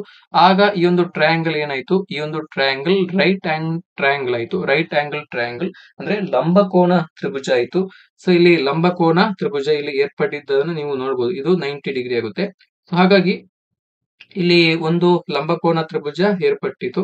ಸೊ ಈ ಒಂದು ಲಂಬಕೋನ ತ್ರಿಭುಜದಲ್ಲಿ ಏನು ಪ್ರಮುಖವಾಗಿ ಬರುವಂತದ್ದು ಪೈಥಾಗೋರಸ್ನ ಪ್ರಮೇಯ. ಪೈಥಾಗೋರಸ್ನ ಪ್ರಮೇಯವನ್ನ ಯೂಸ್ ಮಾಡಿ ನಾವು ಇಲ್ಲಿ ಬಾಹುಗಳ ಉದ್ದವನ್ನ ನಾವು ಫೈಂಡ್ ಔಟ್ ಮಾಡಬಹುದು. ಹಾಗಿದ್ರೆ ಇಲ್ಲಿ ಇದರ ಪ್ರಕಾರ ಯಾವ ತರ ಮಾಡಬಹುದು ಅಂತೇಳಿ ಒಂದಷ್ಟು ನೋಡ್ಕೊಳ್ಳಿ. ನೋಡಿ, ಇಲ್ಲಿ ಒಂದಷ್ಟು ರಚನೆಯನ್ನ ಮಾಡಿದಾಗ ಸೊ ಒಂದಷ್ಟು ಇಲ್ಲಿ ಉಳಿದಂತಹ ಬಾಹುಗಳ ಉದ್ದವನ್ನು ನಾವು ಇಲ್ಲಿ ಫೈಂಡ್ ಔಟ್ ಮಾಡ್ಕೋಬೇಕು. ನೋಡಿ, ಇಲ್ಲಿ ಇದು ಆತ 1 ಕಿಲೋಮೀಟರ್ ನಡೆದಂತದ್ದು. ಆರಂಭಿಕ ಸ್ಥಾನದ 1 ಕಿಲೋಮೀಟರ್ ನಡೆದು ನೆಕ್ಸ್ಟ್ 5 ಕಿಲೋಮೀಟರ್ ನಡೀತಾನೆ ಅಂತ ಹೇಳಿದ್ರೆ ಈ ದೂರ ಕೂಡ ನೋಡಿ, ಈ ದೂರ 5 ಕಿಲೋಮೀಟರ್ ಆದ್ರೆ ಈ ಸೈಡ್ 5 ಕಿಲೋಮೀಟರ್ ಆದ್ರೆ ನೆಕ್ಸ್ಟ್ ಈ ದೂರ ಕೂಡ 5 ಕಿಲೋಮೀಟರ್ ಆಗ್ತದೆ, ಸೇಮ್ ಇರುದಲ್ವಾ. ಸೊ ಹಾಗಾಗಿ 5 ಕಿಲೋಮೀಟರ್ ಆಗ್ತದೆ. ಸೊ ಹಾಗೇನೆ ಇಲ್ಲಿ ಈ ಡಿಸ್ಟೆನ್ಸ್ 2 ಕಿಲೋಮೀಟರ್ ಆದ್ರೆ ಇಲ್ಲಿ ಈ ಡಿಸ್ಟೆನ್ಸ್ ಕೂಡ 2 ಕಿಲೋಮೀಟರ್ ಆಗ್ತದೆ, 2 ಕಿಲೋಮೀಟರ್ ಆಗ್ತದೆ.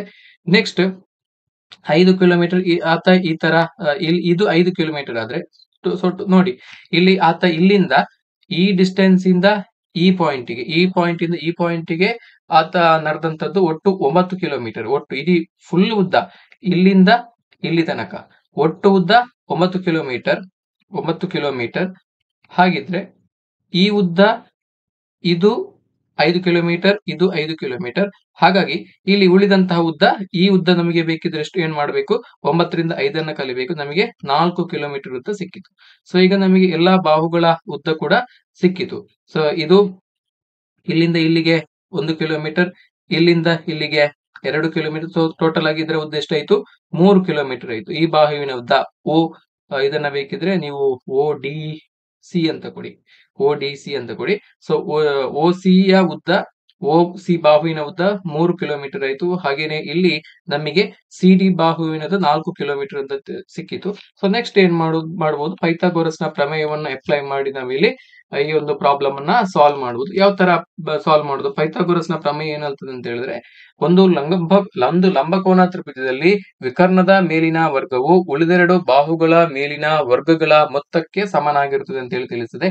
ಅಂದ್ರೆ ಇಲ್ಲಿ ವಿಕರ್ಣ ಯಾವುದು, ನಾವು ಕಂಡು ಹಿಡಬೇಕಾಗಿರುವಂತಹ ದೂರ, ಆತ ತನ್ನ ಆರಂಭಿಕ ಸ್ಥಾನದಿಂದ ಗಮ್ಯ ಸ್ಥಾನಕ್ಕೆ ಇರುವಂತಹ ದೂರವನ್ನು ನಾವಿಲ್ಲಿ ಫೈಂಡ್ ಔಟ್ ಮಾಡ್ಕೋಬೇಕು. ಸೊ ಪೈಥಾಗೋರಸ್ನ ಪ್ರಮೇಯ ಏನ್ ಹೇಳ್ತದೆ, ವಿಕರ್ಣದ ಮೇಲಿನ ವರ್ಗ, ಇಲ್ಲಿ ವಿಕರ್ಣ ಅಂತ ಹೇಳಿದ್ರೆ ಇಲ್ಲಿ ವಿಕರ್ಣ OD ಸ್ಕ್ವೇರ್, ವಿಕರ್ಣದ ಮೇಲಿನ ವರ್ಗವು ಉಳಿದೆರಡು ಬಾಹುಗಳ ಮೇಲಿನ ವರ್ಗಗಳ ಮೊತ್ತಕ್ಕೆ ಸಮ.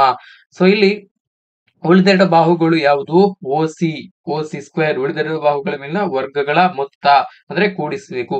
ಸೊ ಹಾಗಾಗಿ ನೆಕ್ಸ್ಟ್ ಇಲ್ಲಿ ಇನ್ನೊಂದು ಬಾಹು CD ಸ್ಕ್ವೇರ್.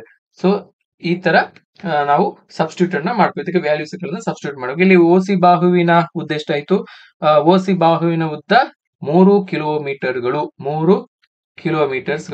3 ಸ್ಕ್ವೇರ್.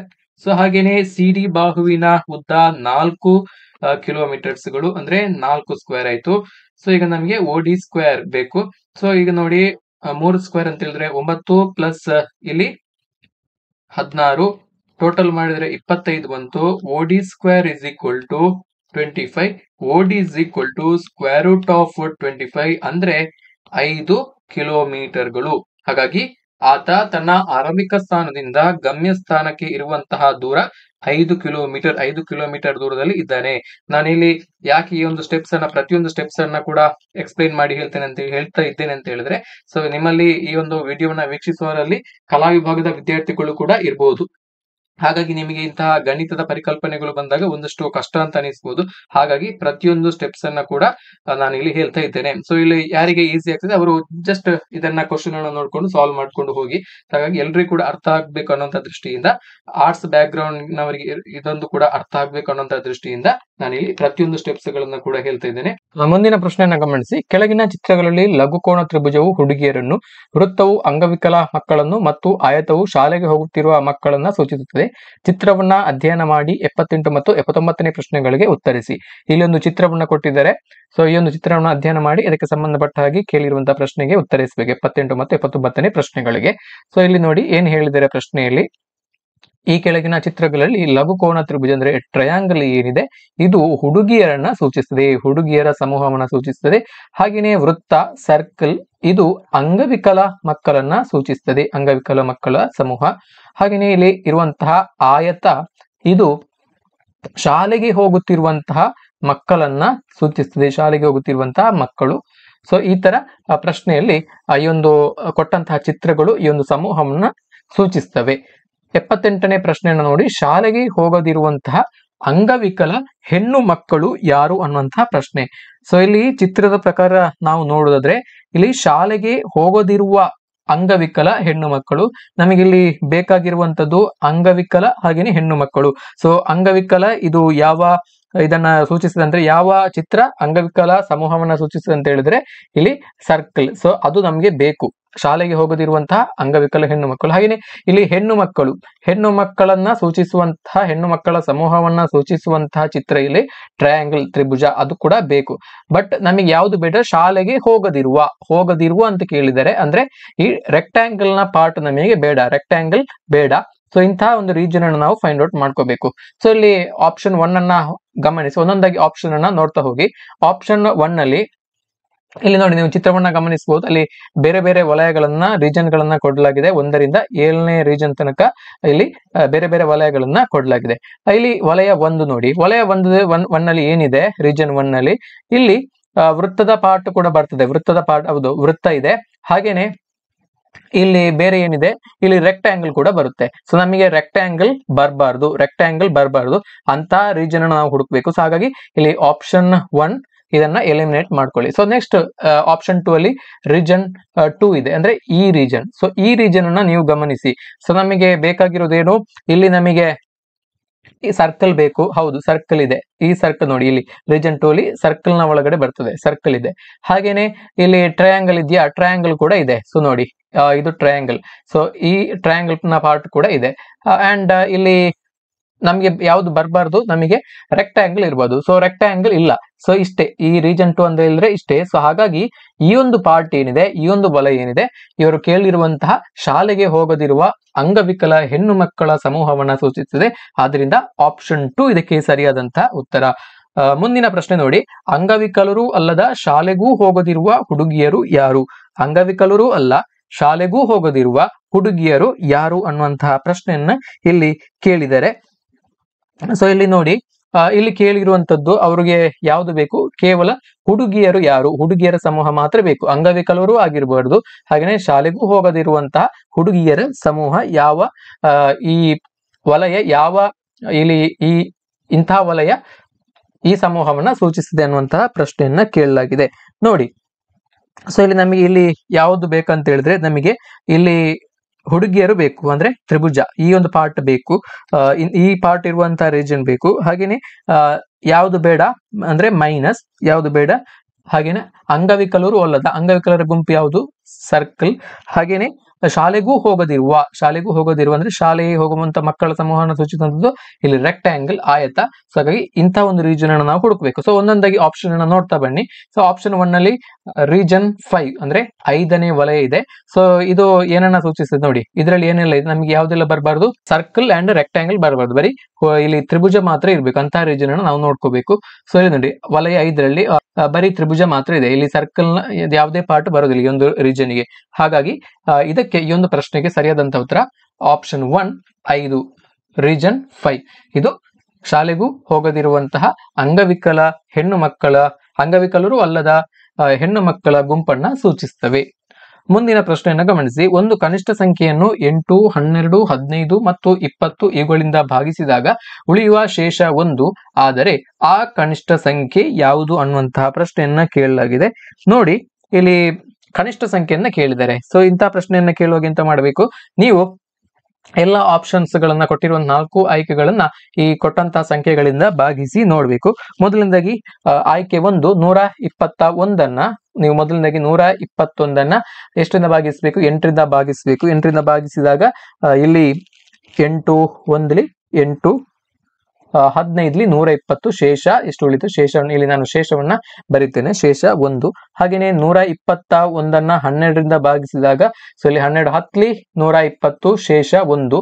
ಸೊ ಹಾಗೇನೆ ಇಲ್ಲಿ 121 15ರಿಂದ ಭಾಗಿಸಿ, 15ರಿಂದ ಭಾಗಿಸಿದಾಗ ಇಲ್ಲಿ 15 1 15 8 120, ಶೇಷ 1. ಸೊ ನೆಕ್ಸ್ಟ್ ಇಲ್ಲಿ 121 20ರಿಂದ ಭಾಗಿಸಬೇಕು, ಇಲ್ಲಿ 20ರಿಂದ. ಸೊ 20ರಿಂದ ಭಾಗಿಸಿದಾಗ ಎಷ್ಟು ಬಂತು, ಇಲ್ಲಿ 20 ಆರ್ಲಿ 120, 26 120, ಶೇಷ 1. ಇಲ್ಲಿ ಕೂಡ ಶೇಷ 1. ಹಾಗಾಗಿ 121 ಭಾಗಿಸುವಾಗ ಎಲ್ಲಾ ಈ ಕೊಟ್ಟಂತ ಸಂಖ್ಯೆಗಳನ್ನ ಭಾಗಿಸುವಾಗ ಇಲ್ಲಿ ಶೇಷ 1 ಬರ್ತದೆ. ಸೊ ನೆಕ್ಸ್ಟ್ ಸಂಖ್ಯೆಯನ್ನ ಗಮನಿಸಿ, 241. ಇದನ್ನು ಕೂಡ ಅದೇ ತರ ಮಾಡಿ. ಸೊ 241 ಭಾಗಿಸು 8 ಮಾಡಿ. 241 ಭಾಗಿಸು 8 ಮಾಡಿದ್ರೆ ಇಲ್ಲಿ 30, ಶೇಷ 1. ಹಾಗೇನೆ ಇಲ್ಲಿ 241 12ರಿಂದ, ಸೊ ಇಲ್ಲಿ 20. ಸೊ ನೆಕ್ಸ್ಟ್ ಶೇಷ ಇಲ್ಲಿ ಕೂಡ 1. ಹಾಗೇನೆ ಇಲ್ಲಿ 241 15ರಿಂದ ಭಾಗಿಸಿ. ಸೊ ಭಾಗಿಸಿದಾಗ ಕೂಡ ಇಲ್ಲಿ ಶೇಷ 1 ಬರ್ತದೆ. 15 1 15 6 ಶೇಷ ಇಲ್ಲಿ ಕೂಡ 1 ಬರ್ತದೆ. ಸೊ ನೆಕ್ಸ್ಟ್ ಇಲ್ಲಿ 241 20ರಿಂದ ಭಾಗಿಸಿ. ಇಲ್ಲಿ 1 12. ಸೊ ನೆಕ್ಸ್ಟ್ ಇಲ್ಲಿ ಕೂಡ ಶೇಷ 1 ಬರ್ತದೆ. ಶೇಷ 1 ಬರ್ತದೆ. ಇಲ್ಲಿ ಕೂಡ ಶೇಷ 1, ಇಲ್ಲಿ ಕೂಡ ಶೇಷ 1. ಹಾಗೇನೆ 361 ಗಮನಿಸಿ. 361 ಮೊದಲದಾಗಿ ನೀವು 8ರಿಂದ ಭಾಗಿಸಿ. ಸೊ 8ರಿಂದ ಭಾಗಿಸಿದಾಗ ಏನು ಬರುತ್ತೆ ಅಂತ ಹೇಳಿದ್ರೆ, ಸೊ ಇಲ್ಲಿ 8 1 8 45. ಸೊ ಇಲ್ಲಿ ಕೂಡ ಶೇಷ 1, 360 ಶೇಷ 1. ಹಾಗೇನೆ 361 ಇಲ್ಲಿ 12ರಿಂದ ಭಾಗಿಸಿ. 12ರಿಂದ ಭಾಗಿಸಿದಾಗ ಕೂಡ ಇದೇ ತರ ಬರುತ್ತೆ. 30 12 30. ಸೊ ಹಾಗೇನೆ ಶೇಷ 1 ಇಲ್ಲಿ ಕೂಡ. 361 ನೆಕ್ಸ್ಟ್ ಇಲ್ಲಿ 15ರಿಂದ ಭಾಗಿಸಿ. 15ರಿಂದ ಭಾಗಿಸಿದಾಗ 15 24 ಇಲ್ಲಿ ಶೇಷ 1. ಸೊ ನೆಕ್ಸ್ಟ್ 361 ಇಲ್ಲಿ 20ರಿಂದ ಭಾಗಿಸಿ. 20ರಿಂದ ಭಾಗಿಸಿದಾಗ ಓನ್ಲಿ ಇಲ್ಲಿ ಕೂಡ 18. ಸೊ ಹಾಗಾಗಿ ಇಲ್ಲಿ ಕೂಡ ಶೇಷ 1 ಬಂತು. ನೆಕ್ಸ್ಟ್ 91 ಇದೆ. ನೆಕ್ಸ್ಟ್ ಆಪ್ಷನ್ ಇಲ್ಲಿ ಕೂಡ ಶೇಷ 1. Next option 91. 91 ಇಲ್ಲಿ 8ರಿಂದ ಭಾಗಿಸಿದಾಗ ಶೇಷ 3. ಶೇಷ 3 ಬರ್ತದೆ. ಸೊ ನೆಕ್ಸ್ಟ್ ಇಲ್ಲಿ 91 12ರಿಂದ ಭಾಗಿಸಿದಾಗ ಶೇಷ 7 ಬರ್ತದೆ. 12 7 84 ಶೇಷ 7 ಬರುತ್ತೆ. ಸೊ ಹಾಗೇನೆ ನೆಕ್ಸ್ಟ್ ಇಲ್ಲಿ 91 15ರಿಂದ ಭಾಗಿಸಿದಾಗ ಇಲ್ಲಿ 15 1 15 6. ಹಾಗಾಗಿ ಶೇಷ ಇಲ್ಲಿ 1 ಬರುತ್ತೆ. ಹಾಗೇನೆ ಇಲ್ಲಿ 91 ಇಲ್ಲಿ 20ರಿಂದ ಭಾಗಿಸಿದಾಗ ಇಲ್ಲಿ 21 24 80. ಸೊ 11 ಶೇಷ. ಸೊ ಈ ತರ ಶೇಷ 11 ಬರುತ್ತೆ. ಇಲ್ಲಿ 91 ಹೊರತುಪಡಿಸಿ ಉಳಿದೆಲ್ಲ ಸಂಖ್ಯೆಗಳನ್ನ ಕೂಡ ಇಲ್ಲಿ ಅವರು ಕೊಟ್ಟಂತ ಸಂಖ್ಯೆಗಳಿಂದ ಭಾಗಿಸಿದಾಗ ನಮಗೆ ಶೇಷ 1 ಬರ್ತದೆ, 91 ಹೊರತುಪಡಿಸಿ. ಬಟ್ ಇಲ್ಲಿ ಅವರು ಕೇಳಿರುವಂತದ್ದು ಕನಿಷ್ಠ ಸಂಖ್ಯೆ ಅಂತ ಕೇಳಿದ್ದಾರೆ, ಅಂದ್ರೆ ಚಿಕ್ಕ ಸಂಖ್ಯೆ. ಸೊ ಇಲ್ಲಿ ಇದರಲ್ಲಿ ಚಿಕ್ಕ ಸಂಖ್ಯೆ ಯಾವುದು? 121 241 ಹಾಗೆ 341ರಲ್ಲಿ ಅತ್ಯಂತ ಚಿಕ್ಕ ಸಂಖ್ಯೆ 121 ಆಗಿರೋದ್ರಿಂದ ಇದಕ್ಕೆ ಸರಿಯಾದಂತ ಉತ್ತರ ಆ ಕನಿಷ್ಠ ಸಂಖ್ಯೆ 121. ಮುಂದಿನ ಪ್ರಶ್ನೆಯನ್ನ ಗಮನಿಸಿ. ಕೊಟ್ಟಿರುವ ಸಂಖ್ಯೆಗಳ ಶ್ರೇಣಿಯಲ್ಲಿ ತಪ್ಪಾದ ಸಂಖ್ಯೆಯನ್ನ ಕಂಡುಹಿಡಿಯಿರಿ ಅನ್ನುವಂತಹ ಪ್ರಶ್ನೆ.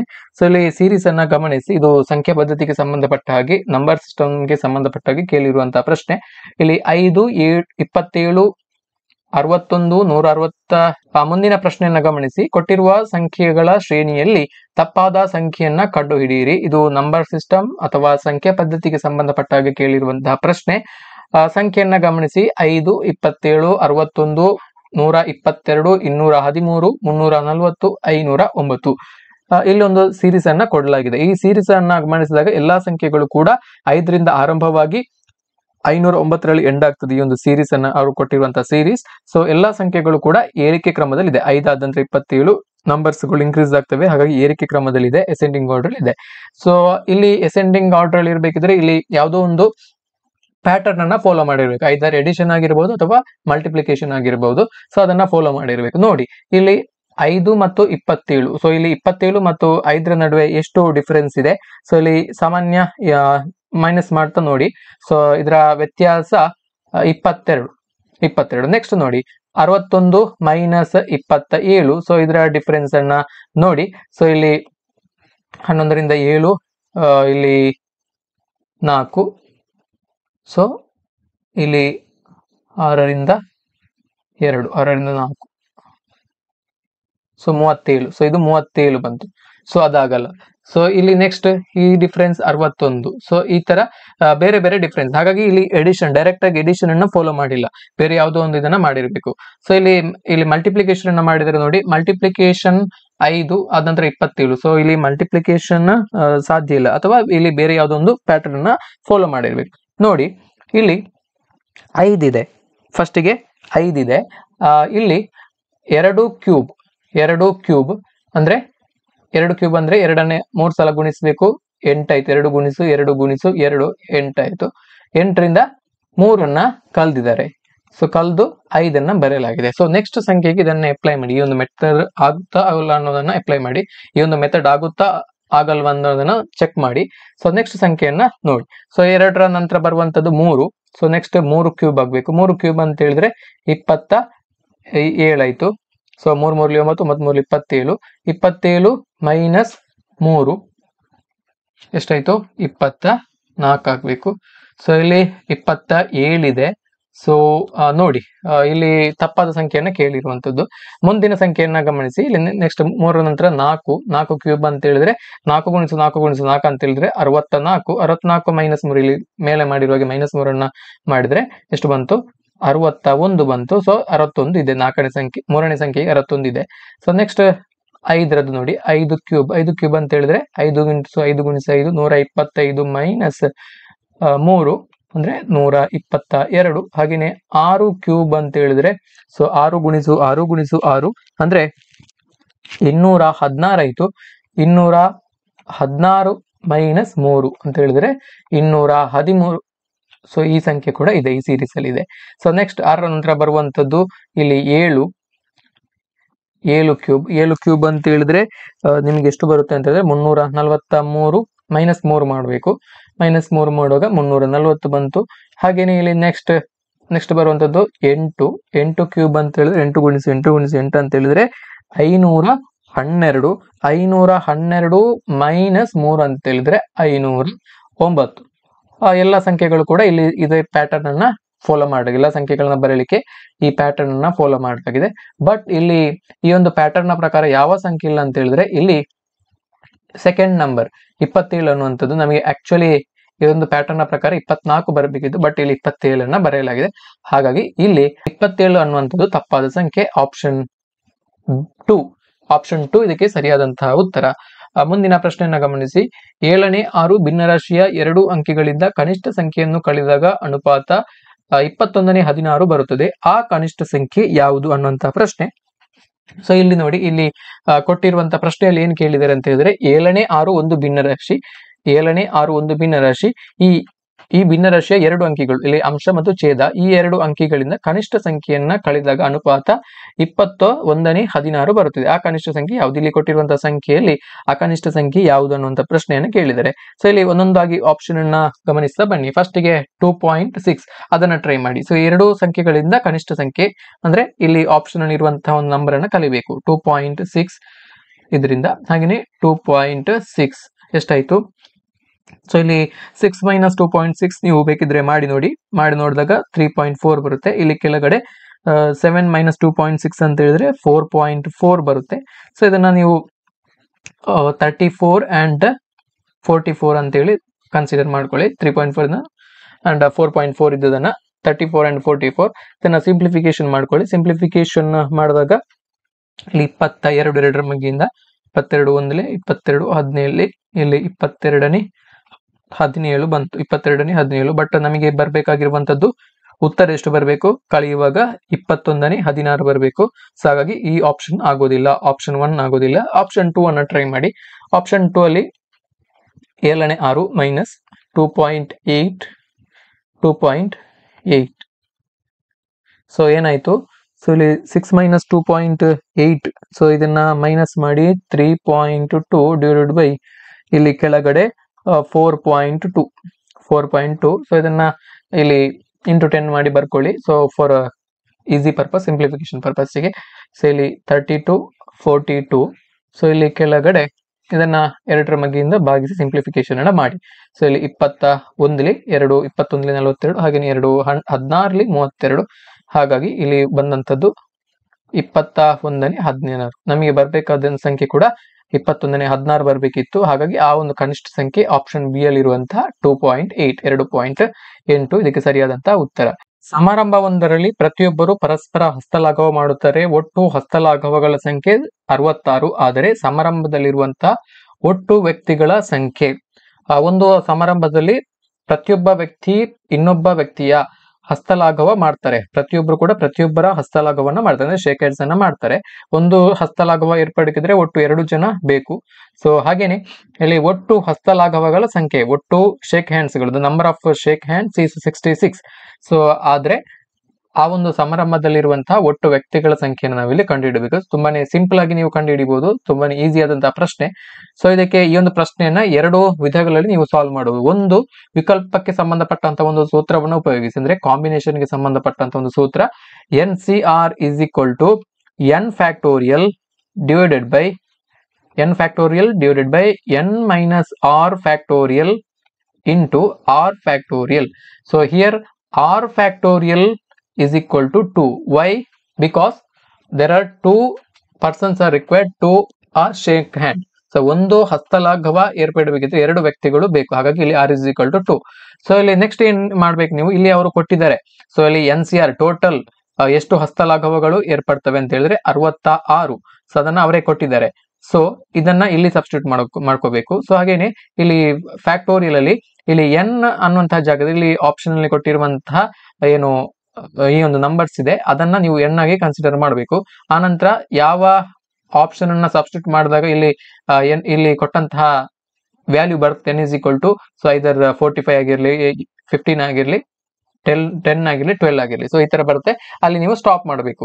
ಸೊ ಅದು ದ ವ್ಯಾಲ್ಯೂ ಆಫ್ ಏನಂದ್ರೆ ಅಲ್ಲಿ ಇರುವಂತಹ ಒಟ್ಟು ವ್ಯಕ್ತಿಗಳ ಸಂಖ್ಯೆ. ಸೊ ಈ ತರ ಇದನ್ನ ಮಾಡಬಹುದು. ಸೊ ಬಟ್ ಇದು ತುಂಬಾನೇ ಟೈಮ್ ತೆಗೆದುಕೊಳ್ಳುವಂತಹ ಒಂದು ಮೆಥಡ್. ಬಟ್ ಈ ಒಂದು ಪ್ರಶ್ನೆಯನ್ನು ನೀವು ಈಸಿಯಾಗಿ ಶಾರ್ಟ್ ಕಟ್ ಮೆಥಡ್ ಅನ್ನ ಯೂಸ್ ಮಾಡಿ ಸಾಲ್ವ್ ಮಾಡಬಹುದು. ಯಾವ ತರ ಅಂತ ಹೇಳಿದ್ರೆ, ಸೊ ಇದಕ್ಕೆ ಒಂದು ಟ್ರಿಕ್ ಇದೆ. So n, the number of handshake is equal to capital N ಅಂತ ತಗೊಳ್ಳಿ, equal to n into n minus 1 divided by 2. So ಇದು ಸಿಂಪಲ್ ಆದಂತಹ ಒಂದು ಫಾರ್ಮುಲಾ. ಸೊ ಈ ಒಂದು ಫಾರ್ಮುಲಾ ಸಹಾಯದಿಂದ ನೀವು ಈಸಿಯಾಗಿ ಸಾಲ್ವ್ ಮಾಡಬಹುದು. ಸೊ ಇಲ್ಲಿ n ಅಂತ ಹೇಳಿದ್ರೆ ನಂಬರ್ ಆಫ್ ಹ್ಯಾಂಡ್ ಶೇಕ್ಸ್, ಅಂದ್ರೆ ಇಲ್ಲಿ ಅವರು ಕೊಟ್ಟಿರುವಂತದ್ದು 66. ಸೊ ಇಲ್ಲಿ n ಏನಿದೆ, ಸೊ ಈ ಒಂದು n ನ ಜಾಗದಿಂದ ಅದು ನಮಗೆ ಗೊತ್ತಿಲ್ಲ, ಅದನ್ನ ನಾವು ಇಲ್ಲಿ ಫೈಂಡ್ ಔಟ್ ಮಾಡಬೇಕು. ಅದನ್ನ ನಾವು ಈಕ್ವೇಶನ್ ರೂಪದಲ್ಲಿ ಇದನ್ನ ಬರೆದು ಆನಂತರ ಆ ಒಂದು ಈಕ್ವೇಶನ್ ಅನ್ನು ಸಾಲ್ವ್ ಮಾಡಿ n ನ ವ್ಯಾಲ್ಯೂ ಅನ್ನ ನಾವು ಫೈಂಡ್ ಔಟ್ ಮಾಡ್ಕೋಬಹುದು. ಯಾವ ತರ ಅಂತ ಇಲ್ಲಿ ನೋಡ್ಕೊಳ್ಳಿ. ಸೊ ಇಲ್ಲಿ ಅವರು ಹೇಳಿರುವ ಪ್ರಕಾರ ನಾನು ಇಲ್ಲಿ ಮಾಡ್ತಾ ಹೋಗ್ತೇನೆ. ಸೊ ಇಲ್ಲಿ ಅವ್ರು ಏನ್ ಹೇಳಿದ್ದಾರೆ, 66, the number of shake hands is 66. so we have to find out the value of n. so n into n minus 1 ಅದನ್ನ ಅದೇ ತರ ಬರ್ಕೊಳ್ಳಿ. ಸೊ ಆನಂತರ ಸೊ ಇಲ್ಲಿ ನೋಡಿ, ಇಲ್ಲಿ ಡಿನಾಮಿನೇಟರ್ ಅಲ್ಲಿ ಕೆಳಗಡೆ ಏನಿಲ್ಲ ಅಂತ ಹೇಳಿದ್ರೆ ಡಿನಾಮಿನೇಟರ್ ಅಲ್ಲಿ 1 ಇದೆ ಅಂತ ಅರ್ಥ. ಸೊ ಇಲ್ಲಿ ಇದನ್ನ ಕ್ರಾಸ್ ಮಲ್ಟಿಪ್ಲಿಕೇಶನ್ ಮಾಡಬಹುದು. 66 into 2 ಅಂತ ಹೇಳಿದ್ರೆ 132.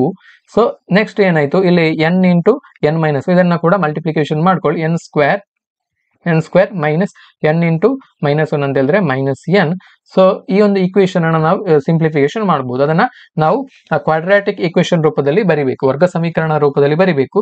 So n square minus n minus ಇದನ್ನ ಇಲ್ಲಿ LHS ನಿಂದ RHS ಗೆ ಶಿಫ್ಟ್ ಮಾಡಿದಾಗ ಇದರ ಸೈನ್ ಚೇಂಜ್ ಆಗುತ್ತೆ. ಸೊ ಆಗ -132 ಸೊ ಈಕ್ವಲ್ ಟು 0. ಸೊ ಈ ತರ ಬರೀಬಹುದು. ಇದು ಕ್ವಾಡ್ರಾಟಿಕ್ ಈಕ್ವೇಶನ್ ವರ್ಗ ಸಮೀಕರಣ. ಇನ್ನು ಈ ಒಂದು ವರ್ಗ ಸಮೀಕರಣವನ್ನು ನೀವು ಸಾಲ್ವ್ ಮಾಡಬೇಕು. ಐದರ್ ನೀವು ಫಾರ್ಮುಲಾವನ್ನ ಯೂಸ್ ಮಾಡಿ ಕೂಡ ಸಾಲ್ವ್ ಮಾಡಬಹುದು.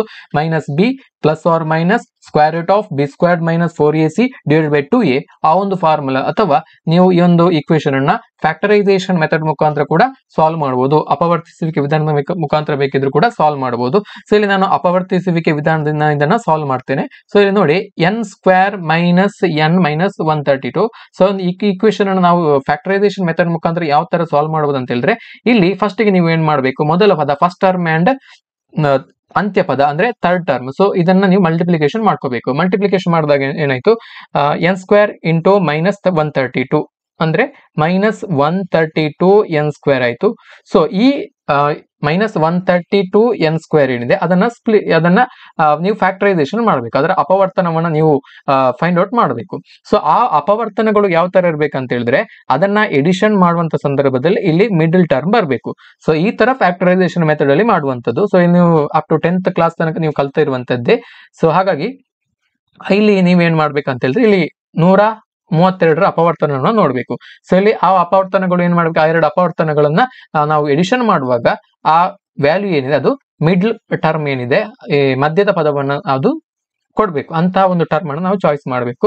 ಫ್ಯಾಕ್ಟರೈಸೇಷನ್ ಮೆಥಡ್ ನ ಮಾಡ್ಕೋಬೇಕು. ನೋಡಿ, ಸೊ ಇಲ್ಲಿ 132ನ 12 ಗುಣಿಸು 11 ಅಂತ ಹೇಳಿ ಬರಿಬಹುದು. 12 11 132.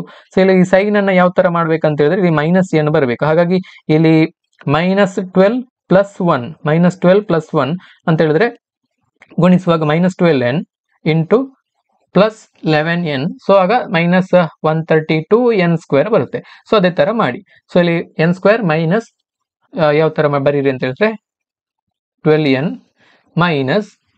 Plus 11n -132 = 0. ಸೊ ಇಲ್ಲಿ ನೋಡಿ -12n + 11n, ಸೊ ಏನಾಯ್ತು, ಸೊ ಇದು ಮೈನಸ್ n ಅನ್ನು ಕೊಡ್ತೇವೆ ಮಿಡ್ಲ್ ಟರ್ಮ್ ಅನ್ನ. n² ಮೈನಸ್, ಸೊ ಇದನ್ನ ನಾವು ನೆಕ್ಸ್ಟ್ ಫ್ಯಾಕ್ಟರೈಸೇಷನ್ ಮಾಡಬೇಕು. n², ಸೊ ಸಾರಿ ಇಲ್ಲಿ n ಅನ್ನ ಬ್ರಾಕೆಟ್ ಇಂದ ಔಟ್ ಸೈಡ್ ತೆಗೆದುಕೊಳ್ಳಿ. n -12, ಸೊ ಇದನ್ನ ಬರ್ಕೊಳ್ಳಿ. ಸೊ ನೆಕ್ಸ್ಟ್ ಬರೆಯುವಂತದ್ದು ಕೂಡ ಇದೇ ಟರ್ಮ್ ಬರಬೇಕು. ಸೊ ಹಾಗಾಗಿ ನಾವು ಇಲ್ಲಿ 11 ಅನ್ನ ಬ್ರಾಕೆಟ್ ನಿಂದ ಔಟ್ ಸೈಡ್ ತಗೊಳ್ಬೇಕು. ಹಾಗಾಗಿ ಇಲ್ಲಿ n -12, 11 12 132. ಸೊ ಈ ತರ. ಸೊ ಇನ್ನು ಇದನ್ನ ಯಾವ ತರ ನೆಕ್ಸ್ಟ್ ಸ್ಟೆಪ್ ಅಲ್ಲಿ ಬರಬೇಕಂತ ಹೇಳಿದ್ರೆ n -12 ಇಂಟು ಇದೆ ಅಂಡ್ n + 1, n + 11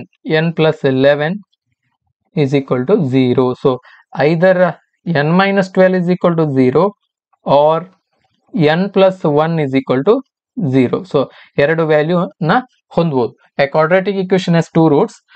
ಸೊ ಹಾಗಾಗಿ ವರ್ಗ ಸಮೀಕರಣ ಎರಡು ಮೂಲಗಳನ್ನ ಹೊಂದಿರ್ತದೆ, ಎರಡು ರೂಟ್ಸ್ ಗಳು ಬರ್ಬೋದು. ಸೊ ನಮಗೆ ಇಲ್ಲಿ ನಂಬರ್ ಆಫ್ ಪರ್ಸನ್ ನಮಗೆ ಬರ್ಬೇಕಾದಂತದ್ದು ಅಂದ್ರೆ ವ್ಯಕ್ತಿಗಳ ಸಂಖ್ಯೆ ನಮಗೆ ಆಲ್ವೇಸ್ ಪಾಸಿಟಿವ್ ಅಲ್ಲೇ ಬರಬೇಕು. ಯಾವಾಗಲೂ ಪಾಸಿಟಿವ್ ವ್ಯಾಲ್ಯೂ ಆಗಿರಬೇಕು, ಧನಾತ್ಮಕ ಸಂಖ್ಯೆ ಆಗಿರಬೇಕು. ಹಾಗಾಗಿ ಇಲ್ಲಿ n = 12 ಅಂತ ಬರಿಬಹುದು. ಸೊ ಇಲ್ಲಿ 0 n -12 = 0. ಇಲ್ಲಿ 12 ಅನ್ನ 0 ದಿಂದ ಆ ಕಡೆ ಶಿಫ್ಟ್ ಮಾಡುವಾಗ RHS ಗೆ ಶಿಫ್ಟ್ ಮಾಡುವಾಗ ಪ್ಲಸ್ ಆಗುತ್ತೆ. ಹಾಗಾಗಿ n = 12 ಅಂಡ್ n = -11. ನಮಗೆ ಪಾಸಿಟಿವ್ ವ್ಯಾಲ್ಯೂ ಬೇಕು.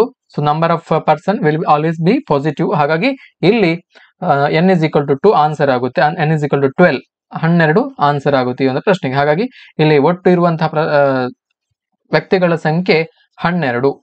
ಆಪ್ಷನ್ 4 ಇದಕ್ಕೆ ಸರಿಯಾದಂತಹ ಉತ್ತರ. ಮುಂದಿನ ಪ್ರಶ್ನೆಯನ್ನ ಗಮನಿಸಿ. ತಂದೆಯ ಈಗಿನ ವಯಸ್ಸು ಅವನ ಮಗನ 3ರಷ್ಟಿದೆ. 5 ವರ್ಷಗಳ ಹಿಂದೆ ಅವನ ವಯಸ್ಸು ತನ್ನ ಮಗನ ವಯಸ್ಸಿನ 4ರಷ್ಟಿದ್ದರೆ ಮಗನ ಈಗಿನ ವಯಸ್ಸು ಎಷ್ಟು ಅನ್ನುವಂತಹ ಪ್ರಶ್ನೆಯನ್ನು ಕೇಳಿದರೆ, ಇದು ವಯಸ್ಸಿಗೆ ಸಂಬಂಧಪಟ್ಟಾಗಿ ಕೇಳಿರುವಂತಹ ಪ್ರಶ್ನೆ. ಸೊ ಹಾಗಾಗಿ ಇಲ್ಲಿ ನೀವೇನ್ ಮಾಡ್ಬೇಕು, ಇದನ್ನ ಸಮೀಕರಣ ರೂಪದಲ್ಲಿ ವ್ಯಕ್ತಪಡಿಸಿ ಈ ಒಂದು ಪ್ರಶ್ನೆಯನ್ನ ಸಾಲ್ವ್ ಮಾಡಬಹುದು. ಅವರು ಹೇಳಿರೋ ಪ್ರಕಾರ ತಂದೆಯ ಈಗಿನ ವಯಸ್ಸು ಅವನ ಮಗನ ವಯಸ್ಸಿನ 3ರಷ್ಟಿದೆ. ಅಂದ್ರೆ ತಂದೆಯ ಈಗಿನ ವಯಸ್ಸು ಅವನ ಮಗನ ಈಗಿನ ವಯಸ್ಸಿನ 3ರಷ್ಟಿದೆ. ಅಂದ್ರೆ ನಾವು ಮಗನ ಈಗಿನ ವಯಸ್ಸನ್ನ x ಅಂತ ಹೇಳಿ ತಗೊಳ್ಳೋಣ. ಮಗನ ಈಗಿನ ವಯಸ್ಸನ್ನ ನಾವು x ಅಂತೇಳಿ ತಗೊಳ್ಳೋಣ. ಸೊ ಆಗ ತಂದೆಯ ಈಗಿನ ವಯಸ್ಸು ಏನಾಯ್ತು, ತಂದೆಯ ಈಗಿನ ವಯಸ್ಸು 3ರಷ್ಟು ಅಂದ್ರೆ 3 ಪಟ್ಟು, ಅಂದ್ರೆ ಈಗಿನ ವಯಸ್ಸು 3x ಆಯ್ತು. ಮಗನ ವಯಸ್ಸಿನ 3ರಷ್ಟು ಅಂದ್ರೆ 3ರಿಂದ ಗುಣಿಸಬೇಕು. ಸೊ ಈ ತರ. ಸೊ 5 ವರ್ಷಗಳ ಹಿಂದೆ ಅವನ ವಯಸ್ಸು ತನ್ನ ಮಗನ ವಯಸ್ಸಿನ 4ರಷ್ಟಿದ್ದರೆ ಇದ್ರಲ್ಲಿ ಮಗನ ಈಗಿನ ವಯಸ್ಸು ಎಷ್ಟು ಅನ್ನೋಂತ ಪ್ರಶ್ನೆ. ನೋಡಿ, 5 ವರ್ಷಗಳ ಹಿಂದೆ ಇಲ್ಲಿ ಮಗನ ವಯಸ್ಸು ಏನಾಗ್ತದೆ, 5 ವರ್ಷಗಳ ಹಿಂದೆ ಇಲ್ಲಿ x ನಿಂದ 5 ಕಲಿಬೇಕು. ಅಂದ್ರೆ ಇಲ್ಲಿ ಫಾರ್ ಎಕ್ಸಾಂಪಲ್ 30 ವರ್ಷ ಆದ್ರೆ 5 ವರ್ಷಗಳ ಹಿಂದೆ ಆತನಿಗೆ 25 ವರ್ಷ. ನೀವೇನ್ ಮಾಡಿದ್ರಿ, ಇಲ್ಲಿ 30ರಿಂದ 5 ಕಲ್ದ್ರಿ. ಹಾಗಾಗಿ ಇಲ್ಲಿ ಮಗನ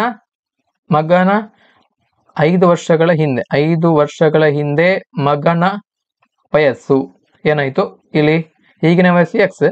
ಸೊ 5 ವರ್ಷಗಳ ಹಿಂದೆ x - 5. ಹಾಗೇನೆ 5 ವರ್ಷಗಳ ಹಿಂದೆ ತಂದೆಯ ವಯಸ್ಸು.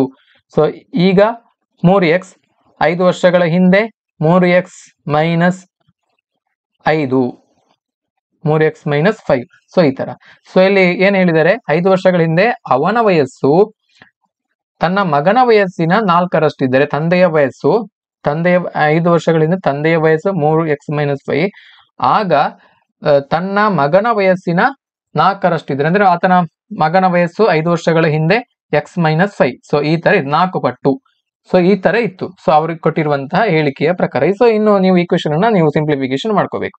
ಸೊ ಇಲ್ಲಿ 3x minus 5 equal to 4x minus 20. So ಇಲ್ಲಿ ಏನಾಗುತ್ತೆ 3x.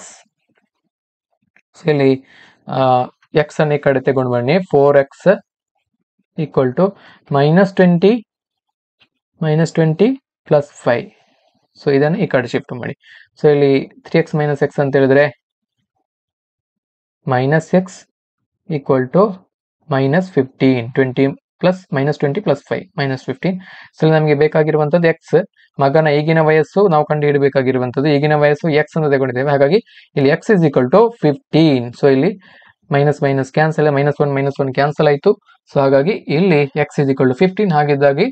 ಹಾಗಾಗಿ ಮಗನ ಈಗಿನ ವಯಸ್ಸು 15 ವರ್ಷಗಳು. ಆಪ್ಷನ್ 2 ಸರಿಯಾದಂತ ಉತ್ತರ. ಮುಂದಿನ ಪ್ರಶ್ನೆಯನ್ನ ಗಮನಿಸಿ. ಈ ಕೆಳಗಿನ ಮಾಹಿತಿಗಳಿಂದ 85 ಮತ್ತು 86ನೇ ಪ್ರಶ್ನೆಗಳಿಗೆ ಉತ್ತರಿಸಿ.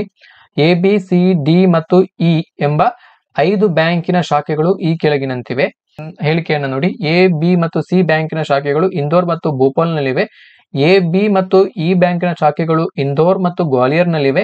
ಬಿ ಸಿ ಮತ್ತು ಡಿ ಬ್ಯಾಂಕಿನ ಶಾಖೆಗಳು ರಾಯಪುರ ಮತ್ತು ಭೋಪಾಲ್ನಲ್ಲಿವೆ. ಎ ಇ ಮತ್ತು ಡಿ ಬ್ಯಾಂಕಿನ ಶಾಖೆಗಳು ಗ್ವಾಲಿಯರ್ ಮತ್ತು ಜಬಲ್ಪುರದಲ್ಲಿವೆ. ಸಿ ಇ ಮತ್ತು ಡಿ ಬ್ಯಾಂಕಿನ ಶಾಖೆಗಳು ರಾಯಪುರ ಮತ್ತು ಜಬಲ್ಪುರದಲ್ಲಿವೆ. ಇಂದೋರ್ನಲ್ಲಿಲ್ಲದ ಬ್ಯಾಂಕಿನ ಶಾಖೆ ಯಾವುದು ಅನ್ನುವಂತಹ ಪ್ರಶ್ನೆಯನ್ನ ಕೇಳಲಾಗಿದೆ. ಸೊ ಇಲ್ಲಿ ಈ ಒಂದು ಪ್ರಶ್ನೆಯನ್ನ ನೀವು ಸಾಲ್ವ್ ಮಾಡುವಂತ ಸಂದರ್ಭದಲ್ಲಿ ನೀವು ಏನ್ ಮಾಡ್ಬೇಕಂತ ಹೇಳಿದ್ರೆ, ಅವರು ಕೊಟ್ಟಿರುವಂತಹ ಸಿಟಿಗಳನ್ನ ಮೊದಲು ಬರ್ಕೊಳ್ಳಿ. ಅವರು ಕೊಟ್ಟಿರುವಂತಹ ಸಿಟಿಗಳನ್ನ ಬರ್ಕೊಳ್ಳಿ. ಸೊ ಯಾವೆಲ್ಲ ಸಿಟಿಗಳಿದಾವೆ ಅಂತ ಹೇಳಿದ್ರೆ ಒಟ್ಟು 5 ಸಿಟಿಗಳಿದಾವೆ. ಇಂದೋರ್, ಭೋಪಾಲ್, ಗ್ವಾಲಿಯರ್, ರಾಯಪುರ ಮತ್ತು ಜಬಲ್ಪುರ. ಸೊ ಅಲ್ಲಿ ಇರುವಂತಹ ಬ್ಯಾಂಕ್ ನ ಶಾಖೆಗಳನ್ನ ಬರ್ಕೊಳ್ಳಿ. ಸೊ ಮೊದಲನೇದಾಗಿ ಇಂದೋರ್ನಲ್ಲಿ ಇರುವಂತಹ ಯಾವ್ದೆಲ್ಲ ಬ್ಯಾಂಕ್ ನ ಶಾಖೆಗಳು ಇದ್ದಾವೆ ಅಂತ ಹೇಳಿ. ಸೊ ಇಲ್ಲಿ ಅವರು ಹೇಳಿರೋ ಪ್ರಕಾರ, ಸೊ ಇಂದೋರ್ನಲ್ಲಿ ಎ ಬಿ ಮತ್ತು ಸಿ ಬ್ಯಾಂಕಿನ ಶಾಖೆಗಳಿದ್ದಾವೆ. ಹಾಗೇನೆ ಇಲ್ಲಿ ಹೌದು, ಇಲ್ಲಿ ಇ ಕೂಡ ಇದೆ. ಇಂದೋರ್ನಲ್ಲಿ ಯಾವೆಲ್ಲ ಬ್ಯಾಂಕ್ನ ಶಾಖೆಗಳಿದೆ ಅಂತ ಹೇಳಿದ್ರೆ ಎ ಬಿ ಸಿ ಡಿ ಇದೆಯಾ? ಡಿ ಇಲ್ಲ. ಎ ಬಿ ಸಿ ಡಿ ಇಲ್ಲ, ಹಾಗಾಗಿ ಇದನ್ನ ಬ್ಲಾಂಕ್ ಬಿಡಿ. ಹಾಗೇನೆ ಈ ಬ್ಯಾಂಕ್ನ ಶಾಖೆಗಳಿದಾವೆ ಇಂದೋರ್ನಲ್ಲಿ. ಸೊ ನೆಕ್ಸ್ಟ್ ಇಲ್ಲಿ ಭೋಪಾಲ್ ಬರೀರಿ. ಭೋಪಾಲ್ನಲ್ಲಿ ಇರುವಂತಹ ಬ್ಯಾಂಕಿನ ಶಾಖೆಗಳು, ಭೋಪಾಲ್ನಲ್ಲಿ ಎ ಬ್ಯಾಂಕ್ ಇದೆ, ಹಾಗೇನೆ ಬಿ ಇದೆ, ಸಿ ಇದೆ, ಡಿ ಇದೆ, ಇ ಇದೆಯಾ? ಭೋಪಾಲ್ನಲ್ಲಿ ಇ ಇಲ್ಲ, ಹಾಗಾಗಿ ಇದನ್ನ ಬ್ಲಾಂಕ್ ಬಿಡಿ. ಸೊ ನೆಕ್ಸ್ಟ್ ಸಿಟಿ ಗ್ವಾಲಿಯರ್ನಲ್ಲಿರುವಂತಹ ಬ್ಯಾಂಕಿನ ಶಾಖೆಗಳನ್ನು ನೋಡ್ಬೇಕು ನಾವು. ಸೊ ಇಲ್ಲಿ ಗ್ವಾಲಿಯರ್ನಲ್ಲಿ ಎ ಬ್ಯಾಂಕ್ನ ಶಾಖೆ ಇದೆ, ಹಾಗೇನೆ ಬಿ ಬ್ಯಾಂಕ್ನ ಶಾಖೆ ಇದೆ, ಸಿ ಇದೆಯಾ? ಸಿ ಇಲ್ಲ, ಸೊ ಹಾಗಾಗಿ ಇದನ್ನ ಬ್ಲಾಂಕ್ ಬಿಡಿ. ಸೊ ನೆಕ್ಸ್ಟ್ ಇಲ್ಲಿ ಡಿ ಬ್ಯಾಂಕಿನ ಶಾಖೆ ಇದೆ, ಗ್ವಾಲಿಯರ್ನಲ್ಲಿ ಇದೆ, ಹಾಗೇನೆ ಈ ಬ್ಯಾಂಕ್ನ ಶಾಖೆ ಕೂಡ ಇದೆ. ಸೊ ಈ ತರ. ಸೊ ನೆಕ್ಸ್ಟ್ ಸಿಟಿ ರಾಯ್ಪುರ ಬರೀರಿ. ರಾಯ್ಪುರದಲ್ಲಿರುವಂತಹ ಬ್ಯಾಂಕಿನ ಶಾಖೆಗಳು.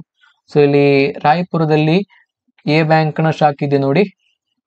ರಾಯ್ಪುರದಲ್ಲಿ ಎ ಬ್ಯಾಂಕ್ನ ಶಾಖೆ ಇಲ್ಲ, ಬಿ ಇದೆ, ಸಿ ಇದೆ, ಡಿ ಇದೆ, ಇ ಇದೆ. ಸೊ ಈ ತರ ಇದೆ. ಸೊ ನೆಕ್ಸ್ಟ್ ಸಿಟಿ ಜಬಲ್ಪುರದಲ್ಲಿರುವಂತಹ ಬ್ಯಾಂಕಿನ ಶಾಖೆ. ಜಬಲ್ಪುರದಲ್ಲಿರುವಂತಹ ಬ್ಯಾಂಕಿನ ಶಾಖೆಗಳು. ಸೊ ಜಬಲ್ಪುರನಲ್ಲಿ ಎ ಬ್ಯಾಂಕ್ನ ಶಾಖೆ ಇದೆ, ಹಾಗೇನೆ ಬಿ ಇದೆ ನೋಡಿ, ಬಿ ಇಲ್ಲ, ಹಾಗಾಗಿ ಇದನ್ನ ಬ್ಲಾಂಕ್ ಬಿಡಿ. ಸೊ ಹಾಗೇನೆ ಸಿ ಇದೆ, ಡಿ ಇದೆ, ಇ ಕೂಡ ಇದೆ. ಸೊ ಇದು ಜಬಲ್ಪುರ್ನಲ್ಲಿ. ಸೊ ಇನ್ನು ಅವರು ಕೇಳಿರುವಂತಹ ಪ್ರಶ್ನೆಗಳನ್ನ ನೋಡಿ. ಇಂದೋರ್ನಲ್ಲಿ ಇಲ್ಲದ ಬ್ಯಾಂಕ್ನ ಶಾಖೆ ಯಾವುದು? ಸೊ ಇಂದೋರ್ ಸಿಟಿ ಫಸ್ಟ್ ಇದೆ. ಸೊ ಇಂದೋರ್ನಲ್ಲಿ ಇಲ್ಲದಂತಹ ಬ್ಯಾಂಕಿನ ಶಾಖೆಗಳು ಎ ಬಿ ಸಿ ಇದೆ, ಡಿ ಇಲ್ಲ, ಇ ಇದೆ, ಹಾಗಾಗಿ ಇಲ್ಲಿ ಡಿ ಬ್ಯಾಂಕಿನ ಶಾಖೆ ಇಲ್ಲ. ಆಪ್ಷನ್ 4 ಅಲ್ಲಿ ಸರಿಯಾದಂತ ಉತ್ತರ. ಮುಂದಿನ ಪ್ರಶ್ನೆ ನೋಡಿ. ರಾಯ್ಪುರ ಮತ್ತು ಇಂದೋರ್ನಲ್ಲಿ ಇರುವ ಆದರೆ ಭೋಪಾಲ್ನಲ್ಲಿ ಇಲ್ಲದ ಬ್ಯಾಂಕ್ನ ಶಾಖೆ. ಭೋಪಾಲ್ನಲ್ಲಿ ಇಲ್ಲದ ಬ್ಯಾಂಕ್ನ ಶಾಖೆಯನ್ನ ನೋಡಿ. ಸೊ ಇಲ್ಲಿ ಭೋಪಾಲ್ನಲ್ಲಿ ಎ ಬಿ ಸಿ ಡಿ ಬ್ಯಾಂಕ್ನ ಶಾಖೆ ಇದೆ, ಬಟ್ ಇ ಇಲ್ಲ, ಹಾಗಾಗಿ ಇದಕ್ಕೆ ಸರಿಯಾದಂತ ಉತ್ತರ ಆಪ್ಷನ್ 3 ಇ. ಮುಂದಿನ ಪ್ರಶ್ನೆಯನ್ನ ಗಮನಿಸಿ. ಕೊಟ್ಟಿರುವ ಸಂಖ್ಯೆಗಳ ಗುಂಪಿನಲ್ಲಿ ಇತರ ಸಂಖ್ಯೆಗಳಿಗಿಂತ ಭಿನ್ನವಾದ ಸಂಖ್ಯೆಯೊಂದನ್ನ ಆಯ್ಕೆ ಮಾಡಿ ಬರೆಯಿರಿ. 751, 734, 853, 532. ಸೊ ಯಾವುದೋ ಒಂದು ರೀತಿಯಲ್ಲಿ ಈ ಒಂದು ಸಂಖ್ಯೆಗಳನ್ನ ಬರೆಯಲಾಗಿದೆ. ಸೊ ಇಲ್ಲಿ ಒಂದು ಭಿನ್ನವಾದ ಸಂಖ್ಯೆಯನ್ನ, ಗುಂಪಿಗೆ ಸೇರದ ಸಂಖ್ಯೆಯನ್ನು ನಾವು ಕಂಡುಹಿಡಬೇಕು. ಸೊ ಇಲ್ಲಿ choose the number which is different from others in the group. So ಇದನ್ನ ನಾವು ಯಾವ ತರ ಮಾಡಬಹುದು ಅಂತ ಹೇಳಿದ್ರೆ, ಸೊ ಇಲ್ಲಿ ನೋಡಿ, ಇಲ್ಲಿ 7 5 1. ಸೊ ಇದನ್ನ ಯಾವ ತರ ಬರೆದಿರ್ಬೋದು, 7 5 1. ಸೊ ನೋಡಿ, ಈ ಒಂದು 751 ಏನಿದೆ, ಸೊ ಇದನ್ನ ಈ ನಂಬರ್ ಅನ್ನ 7 ಫಸ್ಟ್ ನಂಬರ್ ಅನ್ನ 2 ನಂಬರ್ಗಳನ್ನ ಉಳಿದ ಬಿಡಿ ಸ್ಥಾನ ಮತ್ತು 10ರ ಸಂಖ್ಯೆಯಲ್ಲಿರುವಂತಹ ಅಂಕಿಗಳನ್ನ ಕೂಡಿಸಿ ಬರೆದಾಗ ಇದನ್ನ ಕಾಣ್ತದೆ. ನೋಡಿ, ಇದರ ಉಳಿದ ಆಯ್ಕೆಗಳನ್ನು ನೋಡಿದಾಗ. ಸೊ ಇಲ್ಲಿ ಆಪ್ಷನ್ 2 ಅಲ್ಲಿ ಗಮನಿಸಿ. ಸೊ ಇಲ್ಲಿ ಆಪ್ಷನ್ 2 ಅಲ್ಲಿ 7. ಸೊ ಫಸ್ಟ್ ಬಿಡಿ ಸ್ಥಾನದಲ್ಲಿ 100ರ ಸ್ಥಾನದಲ್ಲಿ ಇರುವಂತದ್ದು 7 ಈಸ್ ಈಕ್ವಲ್ ಟು ಇಲ್ಲಿ ಬಿಡಿ ಸ್ಥಾನ ಮತ್ತು 10ರ ಸ್ಥಾನ ಅಂದ್ರೆ 3 + 4. ಸೊ ಈ ತರ ಬರ್ದಿದ್ದಾರೆ. 3 + 4 7. ಸೊ 734 ಅಂತ ಇದನ್ನ ಈ ತರ ಬರ್ದಿದ್ದಾರೆ. ಹಾಗೇನೆ 853 ನೆಕ್ಸ್ಟ್ ಆಪ್ಷನ್. ಸೊ ಇಲ್ಲಿ 100ರ ಸ್ಥಾನದಲ್ಲಿ 8 ಇದೆ. ಸೊ ಬಿಡಿ ಮತ್ತು 10ರ ಸ್ಥಾನದಲ್ಲಿ 5 ಮತ್ತು 3 ಇದೆ. 5 + 3. ಸೊ ಇದನ್ನ ಒಟ್ಟಾಗಿ 853 ಅಂತ ಬರ್ದಿದ್ದಾರೆ. ಹಾಗೇನೆ ಇಲ್ಲಿ 532. ಸೊ ಇಲ್ಲಿ 100ರ ಸ್ಥಾನದಲ್ಲಿ 5 ಇದೆ. ಸೊ ನೆಕ್ಸ್ಟ್ 10 ಮತ್ತು ಬಿಡಿ ಸ್ಥಾನದಲ್ಲಿ 3 ಮತ್ತು 2. ಸೊ ಇದನ್ನ ಕೂಡಿಸಿ 3 ಮತ್ತು 2 5. ಹಾಗಾಗಿ ಇಲ್ಲಿ 532 ಅಂತ ಬರೆಯಲಾಗಿದೆ. ಸೊ ಇಲ್ಲಿ ಫಸ್ಟ್ ಆಪ್ಷನ್ ಅನ್ನು ಗಮನಿಸಿ. ಸೊ ಇಲ್ಲಿ 100ರ ಸ್ಥಾನದಲ್ಲಿ 7 ಇದೆ. ಸೊ ಹಾಗೇನೆ ಇಲ್ಲಿ ಬಿಡಿ ಸ್ಥಾನದಲ್ಲಿ 1, ಹಾಗೇನೆ 10ರ ಸ್ಥಾನದಲ್ಲಿ 5 ಇದೆ. 5 + 1 ಇದನ್ನ ಈ ತರ ಬರೀಬೇಕಿತ್ತು. ಬಟ್ ಸಂಖ್ಯೆ ಎಷ್ಟಾಗ್ತಿತ್ತು, ಈ 5 + 1 ಅಂತ ಹೇಳಿದ್ರೆ 6 ಆಗ್ತಿತ್ತು. ಸೊ ಇಲ್ಲಿ 651 ಅಂತ ಬರೀಬೇಕಿತ್ತು. ಬಟ್ ಇಲ್ಲಿ 751 ಇದೆ. ಹಾಗಾಗಿ ಈ ಒಂದು ಪ್ಯಾಟರ್ನ್ ನ ಪ್ರಕಾರ ಈ ಒಂದು ಸಂಖ್ಯೆ ಈ ಒಂದು ಕೊಟ್ಟಿರುವಂತಹ ಆಯ್ಕೆಗಳಲ್ಲಿ ಗುಂಪಿಗೆ ಸೇರಿದಂತಹ ಪದ ಆಪ್ಷನ್ 1 751. ಮುಂದಿನ ಪ್ರಶ್ನೆಯನ್ನ ಗಮನಿಸಿ. ಫೋಟೋ ತೆಗೆಸಿಕೊಳ್ಳಲು 4 ಹುಡುಗಿಯರು ಬೆಂಚಿನ ಮೇಲೆ ಕುಳಿತಿದ್ದಾರೆ. ಶಿಖಾಳು ರೀನಾಲ ಎಡಗಡೆ ಇದ್ದಾಳೆ, ಮಂಜು ರೀನಾಲ ಬಲಬದಿ ಇದ್ದಾಳೆ, ರೀಟಾಲು ರೀನಾ ಮತ್ತು ಮಂಜುರ ಮಧ್ಯೆ ಇದ್ದಾಳೆ. ಫೋಟೋದಲ್ಲಿ ಎಡಗಡೆಯಿಂದ ಇರುವ ಎರಡನೇ ವ್ಯಕ್ತಿ ಯಾರು ಅನ್ನಂತಹ ಪ್ರಶ್ನೆ. ನೋಡಿ, ಇಲ್ಲಿ ಫೋಟೋ ತೆಗೆಸಿಕೊಳ್ಳಲು ಒಟ್ಟು 4 ಹುಡುಗಿಯರು ಬೆಂಚಿನ ಮೇಲೆ ಕುಳಿತಿದ್ದಾರಂತೆ. ಸೊ ಇದನ್ನ ನಾವು ಡಯಾಗ್ರಾಮ್ಯಾಟಿಕ್ ಆಗಿ ರೆಪ್ರೆಸೆಂಟೇಷನ್ ಅನ್ನ ಮಾಡಬಹುದು. ಸೊ ಇಲ್ಲಿ ಒಂದು ಬೆಂಚ್ ಇದೆ. ಸೊ ಅದರಲ್ಲಿ 4 ಹುಡುಗಿಯರು ಕೂತಿದ್ದಾರೆ. ಸೊ ಇಲ್ಲಿ ನೋಡಿ, ಅವರು ಕೊಟ್ಟಿರುವ ಪ್ರಕಾರ ಯಾವ ತರ ಅರೇಂಜ್ಮೆಂಟ್ ಅಲ್ಲಿ ಅವರು ಕೂತಿದ್ದಾರೆ ಅಂತ ಹೇಳಿ. ಸೊ ಇಲ್ಲಿ ಶಿಖಾಲು ರೀನಾಲ ಎಡಗಡೆ ಇದ್ದಾಳೆ. ಶಿಖಾಲು, ಸೊ ಫಸ್ಟಿಗೆ ನಾವು ರೀನಾಲನ ಬರ್ಕೊಳ್ಬೇಕು. ರೀನಾಲ ಎಡಗಡೆ ಇರುವಂತದ್ದು ಶಿಖಾ. ಸೊ ಇಲ್ಲಿ ನಾವು ರೀನಾ, ಸೊ ಇಲ್ಲಿ ನಾವು ರೀನಾ, ಇದನ್ನ ರೀನಾ ಅಂತ ಕೊಡಿ, ರೀನಾ. ಸೊ ಇಲ್ಲಿ ರೀನಾ ಇದ್ದಾಳೆ. ಅವಳ ಎಡಗಡೆ ಅಂತ ಹೇಳಿದ್ರೆ ಲೆಫ್ಟ್ ಸೈಡ್ ಅಲ್ಲಿ ಯಾರಿದ್ದಾರೆ, ಲೆಫ್ಟ್ ಸೈಡ್ ಅಲ್ಲಿ ಶಿಖಾ ಇದ್ದಾಳೆ. ಸೊ ನೆಕ್ಸ್ಟ್ ಕ್ವಶನ್ ಅಲ್ಲಿ ನೋಡಿ, ಮಂಜು ರೀನಾಲ ಬಲಬದಿ ಇದ್ದಾಳೆ. ಮಂಜು ರೀನಾಲ ಬಲಬದಿ ಇದ್ದಾನೆ. ಬಲಬದಿಗೆ ಮಂಜು ಇದ್ದಾನೆ. ಮಂಜು ಇಲ್ಲಿ ಬಲಬದಿಗೆ ಇದ್ದಾನೆ, ರೀನಾಲ ಬಲಬದಿಗೆ, ಇದು ಮಂಜು. ಸೊ ನೆಕ್ಸ್ಟ್ ಇಲ್ಲಿ ರೀಟಾಲು ರೀನಾ ಮತ್ತು ಮಂಜುರ ಮಧ್ಯೆ ಇದ್ದಾಳೆ. ಇನ್ನೊಬ್ಳು ವ್ಯಕ್ತಿ ರೀಟಾ, ಆಕೆ ರೀನಾ ಮತ್ತು ಮಂಜುನ ಮಧ್ಯೆ ಇದ್ದಾಳೆ, ಅಂದ್ರೆ ಇಲ್ಲಿ ಬರ್ತಾಳೆ. ಇದ್ಯಾರು, ರೀಟಾ. ಸೊ ಈ ತರ, ಸೊ ಈ ತರ ಅವರು ಕೂತಿದ್ದಾರೆ. ಸೊ ಈ ಒಂದು ಅರೇಂಜ್ಮೆಂಟ್ ಅಲ್ಲಿ ಕೂತಿದ್ದಾರೆ. ಸೊ ಈ ತರ. ಸೊ ಇದು ಲೆಫ್ಟ್ ಸೈಡ್, ಹಾಗೇನೆ ಇದು ರೈಟ್ ಸೈಡ್, ಎಡದಿಂದ ಬಲಕ್ಕೆ. ಇಲ್ಲಿ ಕೇಳಿರುವಂತ ಪ್ರಶ್ನೆ, ಫೋಟೋದಲ್ಲಿ ಎಡಗಡೆಯಿಂದ ಇರುವ ಎರಡನೇ ವ್ಯಕ್ತಿ ಯಾರು? ಎಡಗಡೆ ಅಂತ ಹೇಳಿದ್ರೆ ಇಲ್ಲಿಂದ ಇರುವಂತ ಎರಡನೇ ವ್ಯಕ್ತಿ ಯಾರು? ಇಲ್ಲಿ ನಂಬರಿಂಗ್ ಮಾಡ್ಕೊಳ್ಳಿ, 1 2 3 4. ಸೊ ಎರಡನೇ ವ್ಯಕ್ತಿ ರೀನಾ. ಆಪ್ಷನ್ 1 ಸರಿಯಾದಂತ ಉತ್ತರ. ಮುಂದಿನ ಪ್ರಶ್ನೆಯನ್ನು ಗಮನಿಸಿ. ಈ ಕೆಳಗೆ ಕೊಟ್ಟಿರುವ ಮಾಹಿತಿಯನ್ನು ಉಪಯೋಗಿಸಿ 89 ಮತ್ತು 90ನೇ ಪ್ರಶ್ನೆಗಳಿಗೆ ಉತ್ತರಿಸಿ.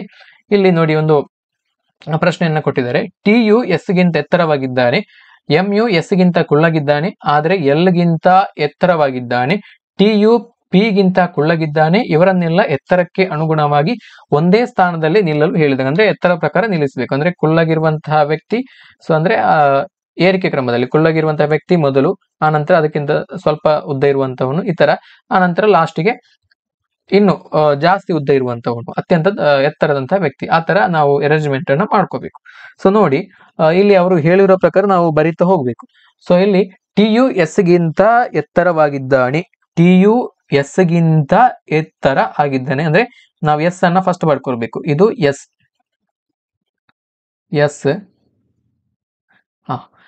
TU S ಗಿಂತ ಎತ್ತರವಾಗಿದೆ ಅಂತ ಹೇಳಿದ್ರೆ ಈ ತರ ನಾವು ಬರ್ಕೊಳ್ಳಿ. ಸೊ ಇವನಿಗಿಂತ S ಗಿಂತ ಎತ್ತರ. ಸೊ ಇದು ಟಿ. ನೆಕ್ಸ್ಟ್ MU S ಗಿಂತ ಕುಳ್ಳಗಿದ್ದಾನೆ. MU S ಗಿಂತ ಕುಳ್ಳಗಿದ್ದಾನೆ ಅಂತ ಹೇಳಿದ್ರೆ ಆತ ಇಲ್ಲಿ ಬರಬೇಕು. ಆತ ಇಲ್ಲಿ ಬರಬೇಕು. ಎಸ್ಗಿಂತ ಕುಳ್ಳಗಿದ್ದಾನೆ. ಆದರೆ ಎಲ್ಗಿಂತ ಎತ್ತರವಾಗಿದ್ದಾನೆ ಅಂತ ಹೇಳಿದ್ರೆ ಎಲ್ ಇಲ್ಲಿ ಬರಬೇಕು. ಎಲ್ ಇಲ್ಲಿ ಬರಬೇಕು. ಎಲ್. ಟಿಯು ಪಿಗಿಂತ ಕುಳ್ಳಗಿದ್ದಾನೆ. ಇದು ಟಿಯು ಪಿಗಿಂತ ಕುಳ್ಳಗಿದೆ. ಅಂದ್ರೆ ಟಿಗಿಂತ ಇನ್ನೊಬ್ಬ ಉದ್ದದ ವ್ಯಕ್ತಿ ಇದ್ದಾನೆ, ಇದ್ದಿರುವಂತ ವ್ಯಕ್ತಿ ಇದ್ದಾನೆ, ಎತ್ತರದ ವ್ಯಕ್ತಿ ಇದ್ದಾನೆ. ಇದು ಪಿ. ಸೊ ಈ ತರ ಒಟ್ಟು 5 ವ್ಯಕ್ತಿಗಳಿದ್ದಾರೆ. P T S M L ಅಂತೇಳಿ ಒಟ್ಟು 5 ವ್ಯಕ್ತಿಗಳಿದ್ದಾರೆ. ಸೊ ಇಲ್ಲಿ ಕೇಳಿರುವಂತಹ ಪ್ರಶ್ನೆ ಮಧ್ಯದಲ್ಲಿ ಯಾರು ಬರ್ತಾರೆ ಅಂತೇಳಿ ಇಲ್ಲಿ ಇದನ್ನ ನಂಬರಿಂಗ್ ಮಾಡ್ಕೊಳ್ಳಿ. 1 2 3 4 5. ಇಲ್ಲಿ ಮಧ್ಯದಲ್ಲಿ ಇರುವಂತದ್ದು, ಸೊ ಇಲ್ಲಿ ನೋಡಿ ಸೆಂಟರ್ ಅಲ್ಲಿ ಇರುವಂತದ್ದು ಎಸ್. ಸೊ ಎಸ್ ಮಧ್ಯದಲ್ಲಿ ಬರುವಂತದ್ದು ಎಸ್, ಆಪ್ಷನ್ 2. ನೆಕ್ಸ್ಟ್ ಕ್ವಶನ್, ಇವರುಗಳಲ್ಲಿ ಯಾರು ಅತ್ಯಂತ ಕುಳ್ಳಗಿದ್ದಾರೆ? ಸೊ ಇಲ್ಲಿ ಕುಳ್ಳಗಿರುವಂತಹ ವ್ಯಕ್ತಿ ಯಾರು? ಇದನ್ನ ನೋಡಿ ಗೊತ್ತಾಗ್ತದೆ ನಿಮಗೆ. ಸೊ ಇಲ್ಲಿ ಕುಳ್ಳಗಿರುವಂತಹ ವ್ಯಕ್ತಿ ಎಲ್ ಅನ್ನುವಂತಹ ವ್ಯಕ್ತಿ ಅತ್ಯಂತ ಕುಳ್ಳಗಿನ ವ್ಯಕ್ತಿ. ಹಾಗಾಗಿ ಆಪ್ಷನ್ 4 ಸರಿಯಾದಂತ ಉತ್ತರ. ಮುಂದಿನ ಪ್ರಶ್ನೆಯನ್ನು ಗಮನಿಸಿ. ಆಂಗ್ಲ ಭಾಷೆಯ ಡಿಸ್ಟ್ರಿಬ್ಯೂಟ್ ಪದದಲ್ಲಿ 1ನೇ ಮತ್ತು 6ನೇ ಅಕ್ಷರಗಳನ್ನು, 2ನೇ ಮತ್ತು 7ನೇ ಅಕ್ಷರಗಳನ್ನು, 3ನೇ ಮತ್ತು 8ನೇ ಅಕ್ಷರಗಳನ್ನು ಹೀಗೆ ಮುಂದುವರಿಸಿ ಇತರ ಅಕ್ಷರಗಳ ಸ್ಥಾನಗಳನ್ನು ಬದಲಾಯಿಸಲಾಗಿದೆ. ಕೆಳಗಿನ ಯಾವ ಅಕ್ಷರವು ಸ್ಥಾನಗಳನ್ನು ಬದಲಾಯಿಸಿದ ನಂತರ 5ನೇ ಸ್ಥಾನದಲ್ಲಿರುತ್ತದೆ ಅನ್ನುವಂತಹ ಪ್ರಶ್ನೆ. ಸೊ ಇಲ್ಲಿ ಡಿಸ್ಟ್ರಿಬ್ಯೂಟ್ ಅನ್ನೋ ಒಂದು ಪದ ಇದೆ. DISTRIBUTE. ನೋಡಿ ಇದನ್ನ ಬರ್ಕೊಳ್ಳಿ. DISTRIBUTE.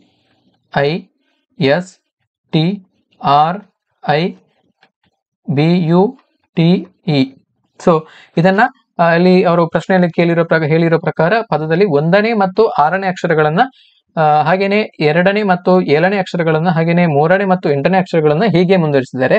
ಸೊ ಅದನ್ನ ಇದರ ಸ್ಥಾನಗಳನ್ನ ಬದಲಾಯಿಸಲಾಗಿದೆ ಅಂತೇಳಿ.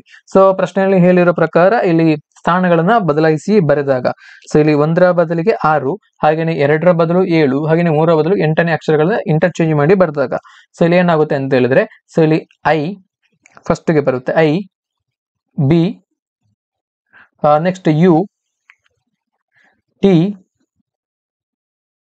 E, D, I, S, T, R. So ಇಲ್ಲಿ ನೋಡಿ ಇದನ್ನ ಕೂಡ ನಂಬರಿಂಗ್ ಮಾಡ್ಕೊಳ್ಳಿ. 1 2 3 4 5 6 7 8 9 10. ಇಲ್ಲಿ ಶಿಫ್ಟ್ ಮಾಡಿ ಬರ್ದಾದ ನಂತರ, ಸೊ ರಿಅರೇಂಜ್ಮೆಂಟ್ ಬರ್ದಾದ ನಂತರ ಏನಾಗುತ್ತೆ ಅಂತ ಹೇಳಿ ಇಲ್ಲಿ 6ನೇ ಅಕ್ಷರನ 1ನೇ ಅಕ್ಷರವಾಗಿ, ಸೊ ಹಾಗೇನೆ ಇಲ್ಲಿ 7, ಸೊ ಅದೇ ಇದರಲ್ಲಿ ಮುಂದುವರಿಸಲಾಗಿದೆ. 7ನ್ನ 2ನೇ ಸ್ಥಾನದಲ್ಲಿ, ಹಾಗೇನೆ ಇಲ್ಲಿ 8, 3ನ್ನ 8ನೇ ಸ್ಥಾನದಲ್ಲಿ, ಸೊ ಹಾಗೇನೆ ಇಲ್ಲಿ 9 ಅದನ್ನೇ ಬರೆಯಲಾಗಿದೆ 9ನೇ ಸ್ಥಾನವನ್ನ. ಹಾಗೇನೆ ಇ ಏನಿದೆ, ಸೊ ಇ ಯ ಸ್ಥಾನ 10, ಅದನ್ನ ಅದೇ ಸ್ಥಾನದಲ್ಲಿ ಬರೆಯಲಾಗಿದೆ.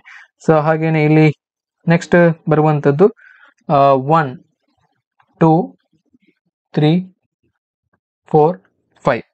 ಸೊ ಈ ತರ ಎಡದಿಂದ 5ನೇ ಅಕ್ಷರ ಯಾವುದಂತ ಇಲ್ಲಿ ಕೇಳಿದ್ದಾರೆ. ಸೊ ಈ ತರ ಎಡದಿಂದ 5ನೇ ಅಕ್ಷರ ಅಂದ್ರೆ ಇಲ್ಲಿಂದ, ಸೊ ಇಲ್ಲಿಂದ 5ನೇ ಅಕ್ಷರ 1 2 3 4 5 5. ಹಾಗಾಗಿ 5ನೇ ಅಕ್ಷರ ಯಾವುದು? 1 2 3 4 5 ಅಂದ್ರೆ ಇ. 5ನೇ ಅಕ್ಷರ ಇ ಇದಕ್ಕೆ ಸರಿಯಾದಂತಹ ಉತ್ತರ. ಮುಂದಿನ ಪ್ರಶ್ನೆಯನ್ನು ನೋಡಿ. ಕೊಟ್ಟಿರುವ 4 ಆಯ್ಕೆಗಳಲ್ಲಿ ಒಂದನ್ನು ಚಿತ್ರದಲ್ಲಿ ಬಿಟ್ಟು ಹೋದ ಸಂಖ್ಯೆಯನ್ನ ಕಂಡುಹಿಡಿಯಿರಿ. ಸೊ ಇಲ್ಲೊಂದು ಚಿತ್ರವನ್ನ ಕೊಟ್ಟಿದ್ದಾರೆ. ಸೊ ಅದರಲ್ಲಿ ನೋಡಿ 2 ಅಂಕಿಗಳು 3 ಅಂಕಿಗಳನ್ನ ಕೊಡಲಾಗಿದೆ. ಸೊ ಈ ತರ 3 ಚಿತ್ರವನ್ನ ಕೊಟ್ಟಿದ್ದಾರೆ. ಇಲ್ಲಿ ಕೊಟ್ಟಿರೋ ಚಿತ್ರದಲ್ಲಿ ಬಿಟ್ಟು ಹೋಗಿರೋ ಸಂಖ್ಯೆ ಅಂದ್ರೆ ಚಿತ್ರ 3ರಲ್ಲಿ, ಚಿತ್ರ ಸಿ ಅಲ್ಲಿ, ಫಿಗರ್ ಸಿ ಅಲ್ಲಿ ಬಿಟ್ಟು ಹೋಗಿರೋ ಸಂಖ್ಯೆ, ಈ ಸಂಖ್ಯೆಯನ್ನು ನಾವು ಕಂಡು ಹಿಡಿಬೇಕು. ನೋಡಿ, ಸೊ ಇಲ್ಲಿ ಡಯಾಗ್ರಾಮ್ 1 ನಲ್ಲಿ ನೋಡಿ 25 17. ಸೊ 25 17 ಇಲ್ಲಿ ಕೆಳಗಡೆ 6 ಅಂತ ಇದೆ. ಸೊ ಇದನ್ನ ಯಾವ ತರ ಬರ್ದಿರ್ಬೋದು ಅಂತ ಹೇಳಿದ್ರೆ, ಸೊ ಇಲ್ಲಿ ಇದನ್ನ ಎಡಿಷನ್ ಮಾಡಿರ್ಬೋದು ನೋಡಿ. ಸೊ ಎಡಿಷನ್ ಮಾಡಿದಾಗ ಎಷ್ಟು ಬಂತ ಅಂತ ಹೇಳಿದ್ರೆ 25 ಪ್ಲಸ್ 17 ಮಾಡಿದಾಗ ನಮಗೆ 5 7 12, ಸಾರಿ ಇಲ್ಲಿ 42 ಬಂತು, 42. ಸೊ ಇಲ್ಲಿ ಕೆಳಗಡೆ 6 ಇದೆ. ಸೊ 42 ಇಲ್ಲಿ 6 ಬರ್ಬೇಕಿದ್ರೆ ಏನ್ ಮಾಡ್ಬೇಕಂತ ಹೇಳಿದ್ರೆ, ಸೊ ಇಲ್ಲಿ 7ರಿಂದ ಭಾಗಿಸ್ಬೇಕು. ಹೌದು, 7ರಿಂದ ಭಾಗಿಸಿದಾಗ ಎಷ್ಟು ಬಂತು? 6 ಬಂತು. ಸೊ ಈ ತರ ಬಂತು. ಸೊ ನೆಕ್ಸ್ಟ್ ಇದೇ ತರ ಮಾಡಿರ್ಬೋದು. ನೆಕ್ಸ್ಟ್ ಫಿಗರ್ ಅನ್ನು ಗಮನಿಸಿ ನೋಡಿ. ಅಲ್ಲಿ 38 ಪ್ಲಸ್ 18 ಇದೆ. ಸೊ 38 ಪ್ಲಸ್ 18 ಅಂತ ಹೇಳಿದ್ರೆ ಎಷ್ಟಾಯ್ತು? 38 ಪ್ಲಸ್ 18 ಮಾಡಿ ನೋಡಿ. ಮಾಡಿ ನೋಡಿದಾಗ ಎಷ್ಟು ಬರುತ್ತೆ ಅಂತ ಹೇಳಿದ್ರೆ 56. 8 8 16 56. ಒಂದು ಹೌದು 56 ಡಿವೈಡೆಡ್ ಬೈ ಇಲ್ಲಿ ಮಾಡಿದಾಗೆ ಡಿವೈಡೆಡ್ ಬೈ 7. ಇಲ್ಲಿ 8 ಇದೆ. ಸೊ 56ಅನ್ನ ಎಷ್ಟರಿಂದ ಡಿವೈಡ್ ಮಾಡಬೇಕು, ಎಷ್ಟು ನಾವು ಇಲ್ಲಿ 7ರಿಂದ ಡಿವೈಡ್ ಮಾಡಬೇಕು. 7 ಎಂಟ್ಲಿ 56, ಹಾಗಾಗಿ ಸೊ 56 ಬಂತು. ಸೊ ಹಾಗಾಗಿ ಸೊ ಈ ತರ ಬರೆದಿದ್ದಾರೆ. ಸೊ ಎರಡು ಮೇಲೆ ಇರುವಂತಹ ಎರಡು ನಂಬರ್ಸ್ಗಳನ್ನ ಕೂಡಿ ಕೆಳಗಡೆ ಅದನ್ನ ಉತ್ತರವನ್ನು 7ರಿಂದ ಭಾಗಿಸಿ ಉತ್ತರವನ್ನು ಬರಲಾಗಿದೆ. ಅದೇ ತರ ಇದನ್ನು ಕೂಡ ಮಾಡಿರಬೇಕು. ಮುಂದಿನ ಫಿಗರ್ ಅನ್ನು ಕೂಡ 89 ಪ್ಲಸ್ 16 ಎಷ್ಟು ಬಂತು? ಸೊ ಕೂಡಿಸಿದಾಗ ನಮಗೆ 105 ಬಂತು. ಸೊ ನೆಕ್ಸ್ಟ್ ನೀವು ಏನ್ ಮಾಡಬೇಕು, ಇಲ್ಲಿ ಬರಿಬೇಕಿದ್ರೆ 7ರಿಂದ ಭಾಗಿಸಬೇಕು.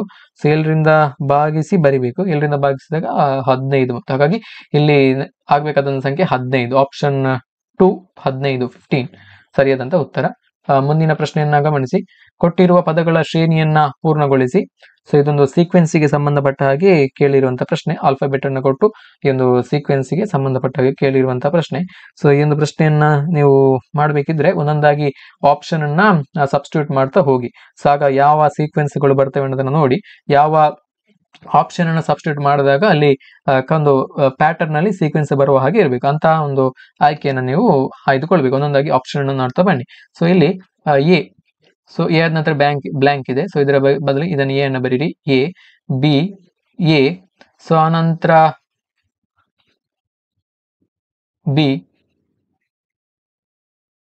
ಬಿ ಆದ ನಂತರ ಇಲ್ಲಿ ಫರ್ದರ್ ಇಲ್ಲಿ ಇ ಅನ್ನು ಸಬ್ಸ್ಟಿಟ್ಯೂಟ್ ಮಾಡಿ ಇ, ಎಫ್ ಅಂದ್ರೆ ಎಫ್ ಅನ್ನು ಸಬ್ಸ್ಟಿಟ್ಯೂಟ್ ಮಾಡಿ ಇ,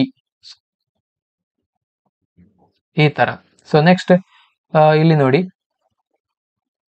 ಎ, ನೆಕ್ಸ್ಟ್ ಇಲ್ಲಿ ಇರುವಂತ ಸಂಖ್ಯೆ ಎ, ನೆಕ್ಸ್ಟ್ ಆಪ್ಷನ್ ನೋಡ್ತಿರುವಂತದ್ದು A, and next B, A, E, D, D, C, ಆದ ನಂತರ ಇ, ಎಫ್, ಇ, ಆನಂತರ ಬಿ, ಹೌದು ಸಾರಿ, ಎ, ಬಿ, ಇಲ್ಲಿ ಬಿ, ಎ, ನೆಕ್ಸ್ಟ್ ಎ ಅನ್ನ ಸಬ್ಸ್ಟಿಟ್ಯೂಟ್ ಮಾಡಿ A, D, D, C, next F ಅನ್ನ ಸಬ್ಸ್ಟಿಟ್ಯೂಟ್ ಮಾಡಿ ಎಫ್, ಎಫ್, ಇ, ಈ ತರ ಬರುತ್ತೆ. ಸೊ ನೆಕ್ಸ್ಟ್ ಆಯ್ಕೆಯನ್ನ ಗಮನಿಸಿ. ಸೊ ಇಲ್ಲಿ ಎ, ಬಿ, ನೆಕ್ಸ್ಟ್ ಇಲ್ಲಿ ಬಿ ಇದೆ, ಅದನ್ನೇ ಬರೀರಿ ಬಿ. ಸೊ ನೆಕ್ಸ್ಟ್ ಎ ಬಂದಿದೆ. ಆನಂತರ ಇಲ್ಲಿರುವಂತಹ ಸೀಕ್ವೆನ್ಸ್ ಅಲ್ಲಿ ನಮ್ಮ ಆಲ್ಫಾಬೆಟ್ ಸಿ ಇದೆ, ಸಿ ಅನ್ನು ಸಬ್ಸ್ಟಿಟ್ಯೂಟ್ ಮಾಡಿ ಸಿ. ಸೊ ಹಾಗೇನೆ ಇಲ್ಲಿ ಸಿ ಆದ ನಂತರ ಡಿ, ಡಿ, ಸಿ, ಆನಂತರ ಇಲ್ಲಿ ಇ ಅನ್ನು substitute E, F, next F ಅನ್ನು ಸಬ್ಸ್ಟಿಟ್ಯೂಟ್ ಮಾಡಿ ಇ ಅನ್ನು ಮಾಡಿ. ಸೊ ಇಲ್ಲಿ ಎಲ್ಲವನ್ನ ನೋಡಿ. ಸೊ ಇಲ್ಲಿ ಎಷ್ಟು ಆಲ್ಫಾಬೆಟ್ಸ್ಗಳಿದೆ ಅಂತ ಹೇಳಿದ್ರೆ 1 2 3 4 5 6 7 8 9 10 11 12 ಇದೆ. ಹಾಗಾಗಿ ಇದನ್ನ ನಾವು ಈಕ್ವಲ್ ಆಗಿ ಡಿವೈಡ್ ಮಾಡಬಹುದು ನೋಡಿ. A, B, B, A. So ಇಲ್ಲಿ ಆಪ್ಷನ್ 4 ಅನ್ನ ಸಬ್ಸ್ಟಿಟ್ಯೂಟ್ ಮಾಡಿದಾಗ ಒಂದು ಸೀಕ್ವೆನ್ಸ್ ಬರುತ್ತೆ. ಸೊ ಇಲ್ಲಿ ಉಳಿದೆಲ್ಲ ಸೀಕ್ವೆನ್ಸ್ಗಳು ಇಲ್ಲಿ ಸೀಕ್ವೆನ್ಸ್ ನ ಪ್ರಕಾರ ಇಲ್ಲ. A, B, A, B, E, F, F, E. So ಇಲ್ಲಿ ನೋಡಿ A, B, A, E, D, D, C, E, F, F, E ತರ ಇದೆ. ಸೊ ಹಾಗೆ ಇಲ್ಲಿ ಕೂಡ A, B, B, A, D, D, C, F, F, E ತರ ಇದೆ. So next ಇಲ್ಲಿ ಲಾಸ್ಟ್ ಆಪ್ಷನ್ ಅನ್ನ ಸಬ್ಸ್ಟಿಟ್ಯೂಟ್ ಮಾಡಿದಾಗ ಎ, ಬಿ, ಬಿ, ಎ, ಹೌದು ಇಲ್ಲಿ ಇರುವಂತಹ ಪದ, ಹಾಗೇನೆ ಇಲ್ಲಿ ಕೂಡ. ಸೊ ಒಂದು ಪ್ಯಾಟರ್ನ್ ಅನ್ನ ಕಾಣಬಹುದು ನೀವು. ಸಿ, ಡಿ, ಡಿ, ಸಿ, ಇಲ್ಲಿ ಸಿ ಇದೆ, ಇಲ್ಲಿ ಕೂಡ ಸಿ ಇದೆ. ಅಂದ್ರೆ ಮೊದಲ ಪದ, ಮೊದಲ ಲೆಟರ್ ಮತ್ತೆ ಕೊನೆಯ ಲೆಟರ್. ಸೊ ಇಲ್ಲಿ ಕೂಡ ಇ ಮತ್ತೆ ಇ, ಎಂಡ್ ಮತ್ತೆ ಸ್ಟಾರ್ಟಿಂಗ್ ಅಲ್ಲಿ ಇದೆ. ಹಾಗಾಗಿ ಈ ಒಂದು ಸೀಕ್ವೆನ್ಸ್ ಫಾಲೋ ಆಗ್ತದೆ ಅಂತ ಹೇಳ್ಬೋದು. ಹಾಗಾಗಿ ಆಪ್ಷನ್ 4 ಇದಕ್ಕೆ ಸರಿಯಾದಂತ ಉತ್ತರ. ನೋಡಿ ಇಲ್ಲಿ ಗುಣಿಸು ಎಂದರೆ ಕೂಡುವುದು, ಕಳೆ ಎಂದರೆ ಭಾಗಿಸುವಿಕೆ, ಭಾಗಿಸು ಎಂದರೆ ಕಳೆಯುವುದು ಮತ್ತು ಕೂಡಿಸು ಎಂದರೆ ಗುಣಾಕಾರ ಎಂದರ್ಥವಾದರೆ ಕೆಳಗಿನವುಗಳಲ್ಲಿ ಸರಿಯಾದ ಸಮೀಕರಣ ಯಾವುದು ಅನ್ನುವಂತಹ ಪ್ರಶ್ನೆಯನ್ನ ಕೇಳಲಾಗಿದೆ. ಸೊ ಇಲ್ಲಿ ನೀವೇನ್ ಮಾಡ್ಬೇಕು, ಸೊ ಇಲ್ಲಿ ಅವರು ಹೇಳಿರೋ ಪ್ರಕಾರ ಚಿಹ್ನೆಯನ್ನ ಬದಲಿಸಲಾಗಿದೆ. ಒಂದೊಂದಾಗಿ ನೀವು ನೋಡ್ತಾ ಹೋಗ್ಬೇಕು ಯಾವುದು ಆನ್ಸರ್ ಬರುತ್ತೆ ಅಂತ ಹೇಳಿ. ಅದೊಂದು ಆನ್ಸರ್ ಅನ್ನು ನೀವು ಬರ್ಕೊಳ್ಬೇಕು. ಮೊದಲನೇ ಆಯ್ಕೆಯನ್ನ ನೋಡಿ. ಸೊ ಇಲ್ಲಿ ಅವರು ಹೇಳಿರುವ ಪ್ರಕಾರ, ಸೊ ಇಲ್ಲಿ ಇಲ್ಲಿ ನಾವು ಮೈನಸ್ ಮಾಡಬೇಕು. 16 ಗುಣಿಸಿರುವಲ್ಲಿ ನಾವು ಪ್ಲಸ್ ಅಂತ ಮಾಡಬೇಕು. ಹಾಗೇನೆ ಇಲ್ಲಿ ನೆಕ್ಸ್ಟ್ ಭಾಗಿಸಿರುವಲ್ಲಿ ನಾವು ಮೈನಸ್ ಅಂತ ಮಾಡಬೇಕು. ಹಾಗೇನೆ ಇಲ್ಲಿ ಪ್ಲಸ್ ಇರುವಲ್ಲಿ ಗುಣಿಸು ಮಾಡಬೇಕು. ಹಾಗೇನೆ ಇಲ್ಲಿ ಮೈನಸ್ ಇರುವಲ್ಲಿ ಭಾಗಿಸು ಮಾಡಬೇಕು. ಸೊ ಈ ತರ ಮಾಡಬೇಕು. ಸೊ ಇಲ್ಲಿ ಏನಾಯ್ತು, 16 ಪ್ಲಸ್ 5 ಮೈನಸ್ 40 ಭಾಗಿಸು 3. ಸೊ ನಮಗೆ ಅಲ್ಲಿ LHS ಅಲ್ಲಿ RHS ಅಲ್ಲಿ ಏನು RHS ಅಲ್ಲಿ ಏನು ಕೊಟ್ಟಿದ್ದಾರೆ, 19 ಕೊಟ್ಟಿದ್ದಾರೆ. 19 ಕೊಟ್ಟಿದ್ದಾರೆ. ಸೊ ಇಲ್ಲಿ 40/3 ಮಾಡ್ಲಿಕ್ಕೆ ಆಗುದಿಲ್ಲ, 40/3 ಮಾಡ್ಲಿಕ್ಕೆ ಆಗುತ್ತೆ. ಹಾಗಾಗಿ ಈ ಆಪ್ಷನ್ ಸರಿ ಆಗುದಿಲ್ಲ. ಸೊ ನೆಕ್ಸ್ಟ್ ಆಯ್ಕೆಯನ್ನ ಗಮನಿಸಿ. ಅವರು ಹೇಳಿರೋ ಪ್ರಕಾರ ನೀವು ಬರಿತಾ ಹೋಗ್ಬೇಕು. ಸೊ ಇಲ್ಲಿ 16 ಪ್ಲಸ್ ನ ಬದಲಿಗೆ ಏನ್ ಮಾಡಬೇಕು, ಮಲ್ಟಿಪ್ಲಿಕೇಶನ್. ಮೈನಸ್ ನ ಬದಲಿಗೆ ಇಲ್ಲಿ ಸಬ್ಸ್ಟ್ರಾಕ್ಷನ್, ಡಿವೈಡೆಡ್ ಬೈ ಡಿವಿಷನ್ ನ ಬದಲಿಗೆ ಸಬ್ಸ್ಟ್ರಾಕ್ಷನ್. ಹಾಗೇನೆ ಇಲ್ಲಿ ಮಲ್ಟಿಪ್ಲಿಕೇಶನ್ ಬದಲಿಗೆ ಎಡಿಷನ್. ಹಾಗೇನೆ ಇಲ್ಲಿ ಸಬ್ಸ್ಟ್ರಾಕ್ಷನ್ ನ ಬದಲಿಗೆ ಡಿವಿಷನ್. ಸೊ ಈ ತರ ಮಾಡ್ಬೇಕು.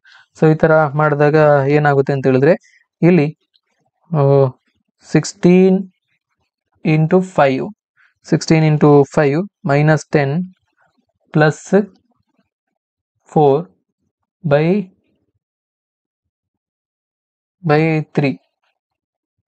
ಸೊ ಇಲ್ಲಿ ನೋಡಿ, ಇಲ್ಲಿ 4/3 ಮಾಡ್ಲಿಕ್ಕೆ ಸಂಪೂರ್ಣ ಪೂರ್ಣಾಂಕವನ್ನ ಕೊಡುದಿಲ್ಲ. ಹಾಗಾಗಿ ಇದು ಕೂಡ ಸರಿಯಾದಂತಹ ಆಯ್ಕೆ ಆಗುದಿಲ್ಲ, ಇದು ಕೂಡ ಎಲಿಮಿನೇಟ್ ಆಯ್ತು. ನೆಕ್ಸ್ಟ್ ಆಪ್ಷನ್ ಅನ್ನ ಗಮನಿಸಿ. ಇಲ್ಲಿ ಅವರು ಹೇಳಿರೋ ಪ್ರಕಾರ ಇಲ್ಲಿ ಪ್ಲಸ್ ಇರುವಲ್ಲಿ ಮಲ್ಟಿಪ್ಲಿಕೇಶನ್, ಹಾಗೇನೆ ಇಲ್ಲಿ ಡಿವಿಷನ್ ಇರುವಲ್ಲಿ ಮೈನಸ್ ಇರುವಲ್ಲಿ ಡಿವಿಷನ್. ಸೊ ಹಾಗೇನೆ ಇಲ್ಲಿ ಮಲ್ಟಿಪ್ಲಿಕೇಶನ್ ಇರುವಲ್ಲಿ ಪ್ಲಸ್, ಹಾಗೇನೆ ಡಿವಿಷನ್ ಇರುವಲ್ಲಿ ಮೈನಸ್. ಇದನ್ನ ನೋಡಿ.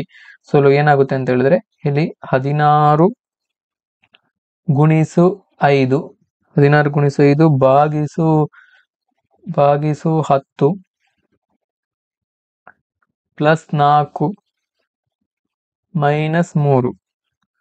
ಸೊ ಇಲ್ಲಿ ಇದನ್ನ ನೋಡಿ, 16 80 ಭಾಗಿಸು 10 ಪ್ಲಸ್ 4 ಮೈನಸ್ 3.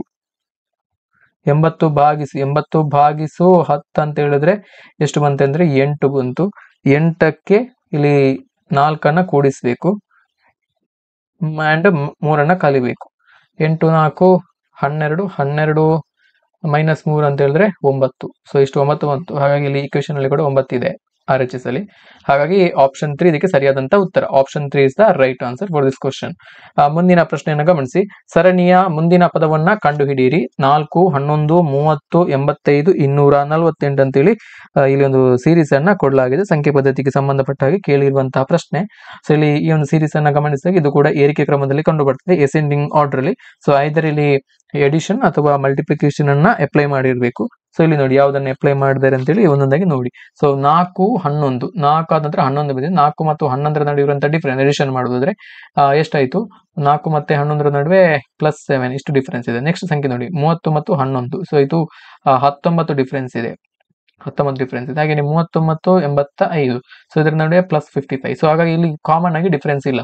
ಸೊ ಈ ತರ ಹಾಗಾಗಿ ಇಲ್ಲಿ ಎಡಿಷನ್ ಅನ್ನ ಫಾಲೋ ಮಾಡಿಲ್ಲ. ಸೊ ಮಲ್ಟಿಪ್ಲಿಕೇಶನ್ ಮಾಡಿದಾರೆ. ಸೊ ಮಲ್ಟಿಪ್ಲಿಕೇಶನ್ ಅನ್ನ ಇಲ್ಲಿ 4 ಆದ ನಂತರ 11 ಬರಬೇಕಿದ್ರೆ 4ರ ಅಪವರ್ತನ 11 4ರ ಅಪವರ್ತನ ಅಲ್ಲ.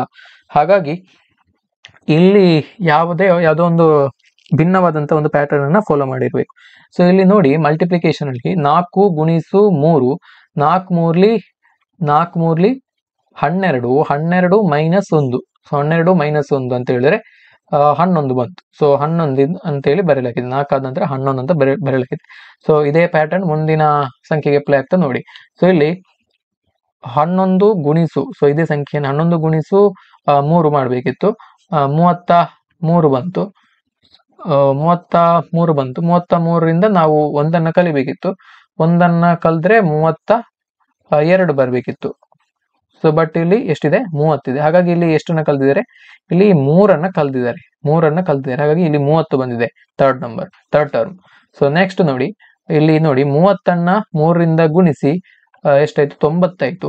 90ರಿಂದ 3 ಕಲ್ದಿದಾರ, 3 ಕಲ್ದಿಲ್ಲ. ಎಷ್ಟನ್ನ ಕಲ್ದಿದ್ದಾರೆ, 5 ಕಲ್ತಿದ್ದಾರೆ. ಇಲ್ಲಿ 85 ಇರೋದ್ರಿಂದ ಸೊ 5 ಕಲಿಯಲಾಗಿದೆ. ಹಾಗಾಗಿ 85 ಬಂದಿದೆ. ಸೊ ಹೀಗಾಗಿ ಇಲ್ಲಿ ಯಾವ ತರ ಮಾಡಿದ್ರೆ ಅಂತ ಹೇಳಿದ್ರೆ, ಬೆಸ ಸಂಖ್ಯೆಗಳನ್ನ ಕಲಿಯಲಾಗಿದೆ.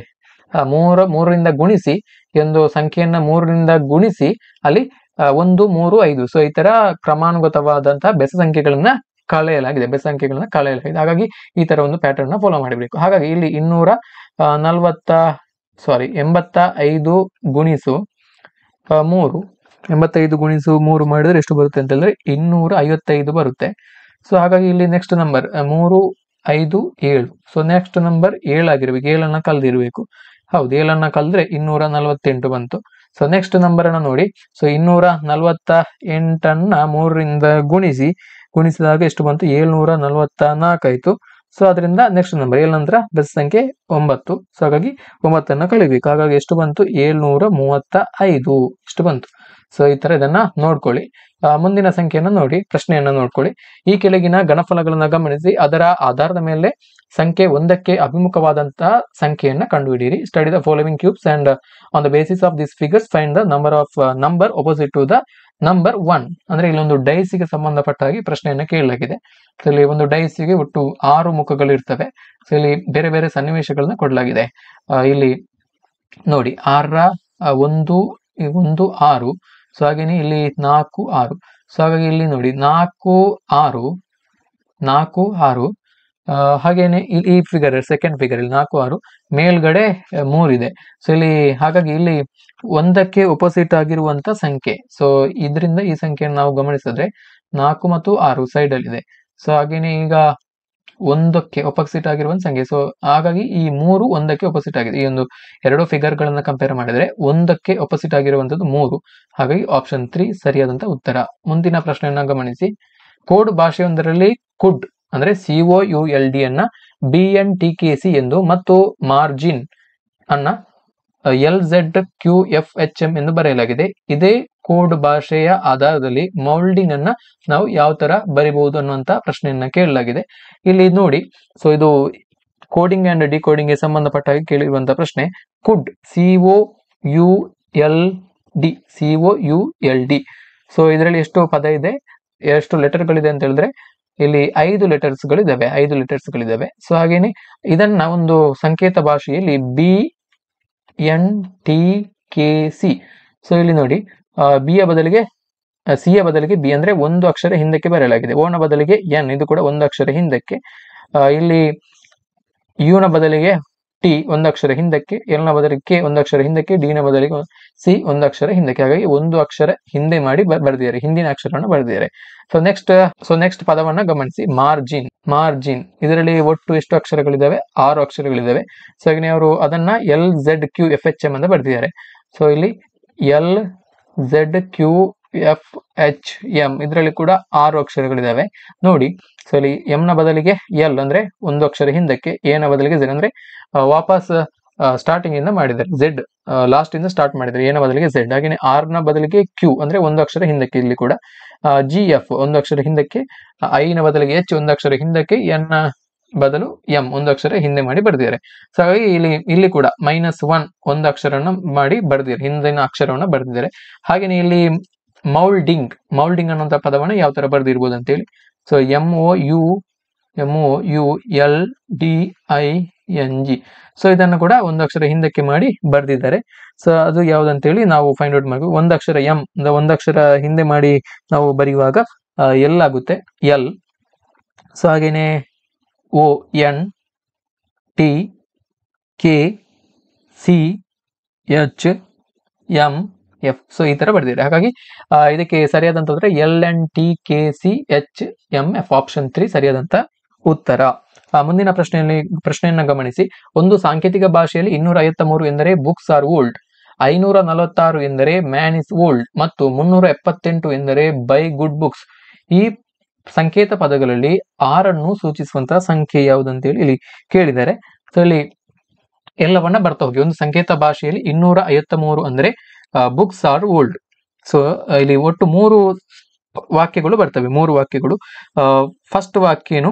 Books are old. Books are old. So ಇದನ್ನ ಯಾವ ತರ ಬರೆದಿದ್ದಾರೆ? 253. ಸೊ ಹಾಗೇನೆ ಮುಂದಿನ ವಾಕ್ಯ 546 ಎಂದರೆ ಮ್ಯಾನ್ ಇಸ್ ಓಲ್ಡ್. ಎರಡನೇ ವಾಕ್ಯ ಮ್ಯಾನ್ ಈಸ್ ಓಲ್ಡ್. ಇದನ್ನ 546 ಅಂತೇಳಿ ಬರೆಯಲಾಗಿದೆ. ಹಾಗೇನೆ ಇಲ್ಲಿ ಮೂರನೇದ್ದು, ಇಲ್ಲಿ bye good books. Bye good books. Bye good books ಅನ್ನ ಇಲ್ಲಿ 378. ಸೊ ಈ ತರ ಬರೆಯಲಾಗಿದೆ ನೋಡಿ. ಇಲ್ಲಿ ಫಸ್ಟ್ ಮತ್ತು ಸೆಕೆಂಡ್ ಸೆಂಟೆನ್ಸ್ ಅಲ್ಲಿ books are old and man is old. So ಇಲ್ಲಿ ಕಾಮನ್ ಆಗಿರುವಂತಹ ಟರ್ಮ್ ಯಾವ್ದು ನೋಡಿ, ಯಾವ್ದು ವರ್ಡ್ ಅಂತ ಹೇಳಿದ್ರೆ ಓಲ್ಡ್. ಸೊ ಇಲ್ಲಿ ಕೂಡ ಓಲ್ಡ್ ಇದೆ, ಇಲ್ಲಿ ಕೂಡ ಓಲ್ಡ್ ಇದೆ. ಸೊ ಹಾಗಾಗಿ ಇಲ್ಲಿ ನೋಡಿ, ಇಲ್ಲಿ ಕಾಮನ್ ಆಗಿರುವಂತದ್ದು ಏನು, ಇಲ್ಲಿ ಕಾಮನ್ ಆಗಿರುವಂತದ್ದು ಈ ಇದರ ಸಂಕೇತ ಭಾಷೆ ನಂಬರ್ ಏನಿದೆ. ಸೊ ಇಲ್ಲಿ 253546 ಇಲ್ಲಿ ಕಾಮನ್ ಆಗಿರುವಂತದ್ದು ಓಲ್ಡ್ ಕಾಮನ್. ಸೊ ಹಾಗಾಗಿ ಇಲ್ಲಿ ಕೂಡ ಇಲ್ಲಿ ನಂಬರ್ಸ್ ಅಲ್ಲಿ ಕಾಮನ್ ಆಗಿರುವಂತದ್ದು 5 5. ಸೊ ಹಾಗಾಗಿ ಇಲ್ಲಿ ಓಲ್ಡ್ ಅನ್ನುವಂಥದ್ದು ಇದು number 5. So number 5 represents old, the world old. So next ಇದು ವಾಕ್ಯವನ್ನು ನೋಡಿ. ಸೊ ಹಾಗೇನೆ ಇಲ್ಲಿ ಮುಂದಿನ ವಾಕ್ಯವನ್ನ ಗಮನಿಸಿ. ಬೈ ಗುಡ್ ಬುಕ್ಸ್ 1 ಮತ್ತು 3ನೇ ವಾಕ್ಯವನ್ನ ಗಮನಿಸಿ. Books are old books are old. So ಇಲ್ಲಿ ಬುಕ್ಸ್ ಇದೆ, ಹಾಗೇನೆ ಇಲ್ಲಿ ಕೂಡ ಬುಕ್ಸ್ ಇದೆ 1 ಮತ್ತು 3ಅನ್ನ ಕಂಪೇರ್ ಮಾಡಿದಾಗ. ಹಾಗಾಗಿ ಇಲ್ಲಿ ಅವರು ಕೊಟ್ಟಿರುವಂತಹ ನಂಬರ್ ಅಲ್ಲಿ ಕಾಮನ್ ಆಗಿರುವಂತದ್ದು 1 ಮತ್ತು 3ನೇ ವಾಕ್ಯದಲ್ಲಿ ಈ ನಂಬರ್ ಇಲ್ಲಿ ನೋಡುವಾಗ ಇಲ್ಲಿ ಬುಕ್ಸ್ ಆರ್ ಓಲ್ಡ್. ಸೊ ಇಲ್ಲಿ ಕಾಮನ್ ಆಗಿರುವಂತದ್ದು ಬುಕ್ಸ್ ಅಲ್ವಾ, ಬುಕ್ಸ್ ಇಲ್ಲಿ ಕೂಡ ಇದೆ, ಇಲ್ಲಿ ಕೂಡ ಇದೆ. ಹಾಗಾಗಿ ಇಲ್ಲಿ ಕಾಮನ್ ಆಗಿರುವಂತಹ ನಂಬರ್ 3, ಇಲ್ಲಿ ಕೂಡ 3 ಇದೆ, ಇಲ್ಲಿ ಕೂಡ 3 ಇದೆ. ಸೊ ಹಾಗಾಗಿ ಇಲ್ಲಿ 3 ನಂಬರ್ 3 ಇದು ಬುಕ್ಸ್ ಅನ್ನ ರೆಪ್ರೆಸೆಂಟ್ ಮಾಡ್ತದೆ, ಬುಕ್ಸ್ ಅನ್ನ ಪದವನ್ನ ಸೂಚಿಸ್ತದೆ ನಂಬರ್ 3. ಸೊ ಹಾಗಾಗಿ ಇಲ್ಲಿ ಉಳಿದಂತದ್ದು ಏನು, ಬುಕ್ಸ್ ಆರ್ ಓಲ್ಡ್. ನಮಗೆ ಬುಕ್ಸ್ ಆರ್ ಓಲ್ಡ್ ಇದು 253 ಸೂಚಿಸ್ತದೆ. ಸೊ ಇದರಲ್ಲಿ ಬುಕ್ ಅಂತ ಹೇಳಿದ್ರೆ 3, ಓಲ್ಡ್ ಅಂತ ಹೇಳಿದ್ರೆ 5. ಸೊ ಉಳಿದದ್ದೇನು ಆರ್ 2. ಹಾಗಾಗಿ ಇಲ್ಲಿ ಆರ್ ಅನ್ನಂತ ಪದವನ್ನ ಇಲ್ಲಿ ನಂಬರ್ 2 ರೆಪ್ರೆಸೆಂಟ್ ಮಾಡ್ತದೆ. ಹಾಗಾಗಿ ಇದಕ್ಕೆ ಸರಿಯಾದಂತ ಉತ್ತರ ಆಪ್ಷನ್ 1 ನಂಬರ್ 2. ಮುಂದಿನ ಪ್ರಶ್ನೆಯನ್ನು ನೋಡಿ. ಕೆಳಗೆ ಕೊಟ್ಟಿರುವ ತ್ರಿಭುಜದಲ್ಲಿ ಎಷ್ಟು ತ್ರಿಭುಜಗಳಿವೆ? ಮುಂದಿನ ಪ್ರಶ್ನೆಯನ್ನು ಗಮನಿಸಿ. ಕೆಳಗೆ ಕೊಟ್ಟಿರುವ ಚಿತ್ರದಲ್ಲಿ ಎಷ್ಟು ತ್ರಿಭುಜಗಳಿವೆ? ಕೌಂಟಿಂಗ್ ಆಫ್ ಫಿಗರ್ಸ್, ಆಕೃತಿಗಳ ಎಣಿಕೆಗೆ ಸಂಬಂಧಪಟ್ಟ ಹಾಗೆ ಕೇಳಿರುವಂತಹ ಪ್ರಶ್ನೆ. ಇಲ್ಲೊಂದು ತ್ರಿಭುಜಕ್ಕೆ ಸಂಬಂಧಪಟ್ಟ ಒಂದು ಚಿತ್ರವನ್ನು ಕೊಟ್ಟಿದ್ದಾರೆ. ಸೊ ಇಲ್ಲಿ ಇರುವಂತಹ ಒಟ್ಟು ತ್ರಿಭುಜಗಳ ಸಂಖ್ಯೆಯನ್ನ ನಾವು ಕಂಡುಹಿಡಬೇಕು. ಸೊ ಇಲ್ಲಿ ಯಾವ ತರ ನೀವು ಕಂಡುಹಿಡಬಹುದು ಅಂತ ಹೇಳಿದ್ರೆ, ಇಲ್ಲಿ ನೋಡಿ ತ್ರಿಭುಜವನ್ನ ಫಸ್ಟಿಗೆ ಈ ಪೋರ್ಷನ್ ಇರುವಂತದನ್ನ 1 2 3 4 ಎಷ್ಟಾಯ್ತು 4 ಇಲ್ಲಿ ಸೈಡ್ ಅಲ್ಲಿ ಬರ್ಕೊಳ್ಳಿ. ಆನಂತರ ಇದೆ ಇದು 1 2 3 4 ಎಷ್ಟಾಯ್ತು 4. ಸೊ ನೆಕ್ಸ್ಟ್ ಇಲ್ಲಿ 3 ಅಂದ್ರೆ ಇದು ಈ ಟ್ರಯಾಂಗಲ್ 1, ಈ ಟ್ರಯಾಂಗಲ್ 1, ಹಾಗೇನೆ ಈ ಟ್ರಯಾಂಗಲ್ 2, ಹಾಗೇನೆ ಈ ಟ್ರಯಾಂಗಲ್. ಇದನ್ನ ಬರೀರಿ, ಎಷ್ಟಾಯ್ತು 3 ಟ್ರಯಾಂಗಲ್ ಆಯ್ತು. ಸೊ ನೆಕ್ಸ್ಟ್ ಇಲ್ಲಿರುವಂಥದ್ದು 1 2 2 ಟ್ರಯಾಂಗಲ್ ಆಯ್ತು. ಸೊ ನೆಕ್ಸ್ಟ್ ಇಲ್ಲಿ ಮಿಡ್ಲ್ ಅಲ್ಲಿ ಇರುವಂತದ್ದು, ಸೊ ಇದು ಮಿಡ್ಲ್ ಅಲ್ಲಿ ಇರುವಂತ ಒಂದು ಟ್ರಯಾಂಗಲ್, ಈ ಟ್ರಯಾಂಗಲ್ 1. ಸೊ ಇನ್ನು ಹೋಲ್ ಟ್ರಯಾಂಗಲ್, ಒಂದು ದೊಡ್ಡ ಟ್ರಯಾಂಗಲ್, ಇದು ದೊಡ್ಡ ಟ್ರಯಾಂಗಲ್ ಫುಲ್. ಸೊ ಈ ಒಂದು ಟ್ರಯಾಂಗಲ್. ಸೊ ಎಷ್ಟಂತೇಳಿ ಲೆಕ್ಕ ಹಾಕಿ. 4 4 8 8 3 11 11 2 13 13 2 15. ಹಾಗಾಗಿ ಒಟ್ಟು 15 ತ್ರಿಭುಜಗಳು ಇದಾವೆ ಈ ಒಂದು ಚಿತ್ರದಲ್ಲಿ. ಸೊ ಈ ತರ ನೀವು ನೋಡ್ಬೋದು. ಮುಂದಿನ ಪ್ರಶ್ನೆಯನ್ನು ಗಮನಿಸಿ. ಫೋಟೋಗ್ರಾಫ್ ಅನ್ನ ತೋರಿಸುತ್ತಾ ಮಹಿಳೆಯೊಬ್ಬಳು ಅದರಲ್ಲಿನ ವ್ಯಕ್ತಿಯೊಬ್ಬರನ್ನ ತೋರಿಸಿ ಹೀಗೆ ಹೇಳುತ್ತಾಳೆ, ಅವನ ಸಹೋದರನ ತಂದೆಯು ನನ್ನ ಅಜ್ಜನ ಏಕೈಕ ಮಗ. ಫೋಟೋದಲ್ಲಿರುವಂತಹ ವ್ಯಕ್ತಿಗೆ ಮಹಿಳೆಯು ಯಾವ ರೀತಿ ಸಂಬಂಧ ಹೊಂದಿದ್ದಾಳೆ? ಇದು ಬ್ಲಡ್ ರಿಲೇಶನ್ಶಿಪ್ ಗೆ ಸಂಬಂಧಪಟ್ಟಾಗಿ ಕೇಳಿರುವಂತಹ ಪ್ರಶ್ನೆ. ಒಂದು ಫೋಟೋಗ್ರಾಫ್ ಇದೆ, ಅದನ್ನ ತೋರಿಸ್ತಾ ಮಹಿಳೆ ಹೇಳ್ತಾಳೆ, ಅದರಲ್ಲಿ ಇರುವಂತಹ ವ್ಯಕ್ತಿಯೊಬ್ಬ, ಆ ಒಂದು ವ್ಯಕ್ತಿಯನ್ನ ತೋರಿಸಿ, ಅವನ ಸಹೋದರನ ತಂದೆಯು ನನ್ನ ಅಜ್ಜನ ಏಕೈಕ ಮಗ. ಫೋಟೋದಲ್ಲಿರುವಂತಹ ವ್ಯಕ್ತಿಗೆ ಮಹಿಳೆಯು ಯಾವ ರೀತಿ ಸಂಬಂಧವನ್ನ ಹೊಂದಿದ್ದಾಳೆ? ಸೊ ಇಲ್ಲಿ ಅವರು ಕೇಳಿರುವಂತಹ ಒಂದು ಎಲ್ಲ ಕಂಡೀಷನ್ಸ್ ಗಳನ್ನ, ರಿಲೇಷನ್ಸ್ ಗಳನ್ನ ನಾವು ಅನಾಲಿಸಿಸ್ ಮಾಡಿದಾಗ, ವಿಶ್ಲೇಷಣೆಯನ್ನ ಮಾಡಿದಾಗ, ಅಲ್ಲಿ ಫೋಟೋದಲ್ಲಿರುವಂತಹ ವ್ಯಕ್ತಿಗೆ ಆ ಮಹಿಳೆ ಸಹೋದರಿ ಆಗ್ಬೇಕು. ಆಪ್ಷನ್ 1 ಇದಕ್ಕೆ ಸರಿಯಾದಂತಹ ಉತ್ತರ ಆಗುತ್ತೆ. ಹಾಗಾಗಿ ಈ ತರ ಬ್ಲಡ್ ರಿಲೇಷನ್ ಗೆ ಸಂಬಂಧಪಟ್ಟ ಹಾಗೆ ಒಂದಷ್ಟು ನೀವು ಅಂತ ಪ್ರಶ್ನೆಗಳನ್ನ ಪ್ರಾಕ್ಟೀಸ್ ಮಾಡಬೇಕು. ಹಾಗೆ ಇಲ್ಲಿ ನೀವು ಲಾಜಿಕಲ್ ಥಿಂಕಿಂಗ್ ಅನ್ನ ನೀವು ಮಾಡಬೇಕು. ಹಾಗಾಗಿ ಇಲ್ಲಿ ಇದಕ್ಕೆ ಸರಿಯಾದಂತಹ ಆಪ್ಷನ್ 1 ಸಿಸ್ಟರ್. ಸೊ ಸ್ನೇಹಿತರೆ, ಇವಿಷ್ಟು 2015ರಲ್ಲಿ ನಡೆದಂತಹ ಪ್ರೌಢಶಾಲಾ ಶಿಕ್ಷಕರ ನೇಮಕಾತಿ ಪರೀಕ್ಷೆಯ ಸಾಮಾನ್ಯ ಪತ್ರಿಕೆ ಜನರಲ್ ಪೇಪರ್ ನಲ್ಲಿ ಕೇಳಲಾದಂತಹ ಪ್ರಶ್ನೆಗಳು. ಸೊ ಈ ಒಂದು ವಿಡಿಯೋ ನಿಮಗೆ ಯೂಸ್ಫುಲ್ ಅನಿಸಿದ್ರೆ ದಯವಿಟ್ಟು ವಿಡಿಯೋವನ್ನ ಲೈಕ್ ಮಾಡಿ, ಹಾಗೆಯೇ ಶೇರ್ ಮಾಡಿ, ಹಾಗೆಯೇ ನಮ್ಮ ಚಾನೆಲ್ ಅನ್ನು ಕೂಡ ಸಬ್ಸ್ಕ್ರೈಬ್ ಮಾಡ್ಕೊಳ್ಳಿ. ಥ್ಯಾಂಕ್ ಯು, ನಮಸ್ತೆ.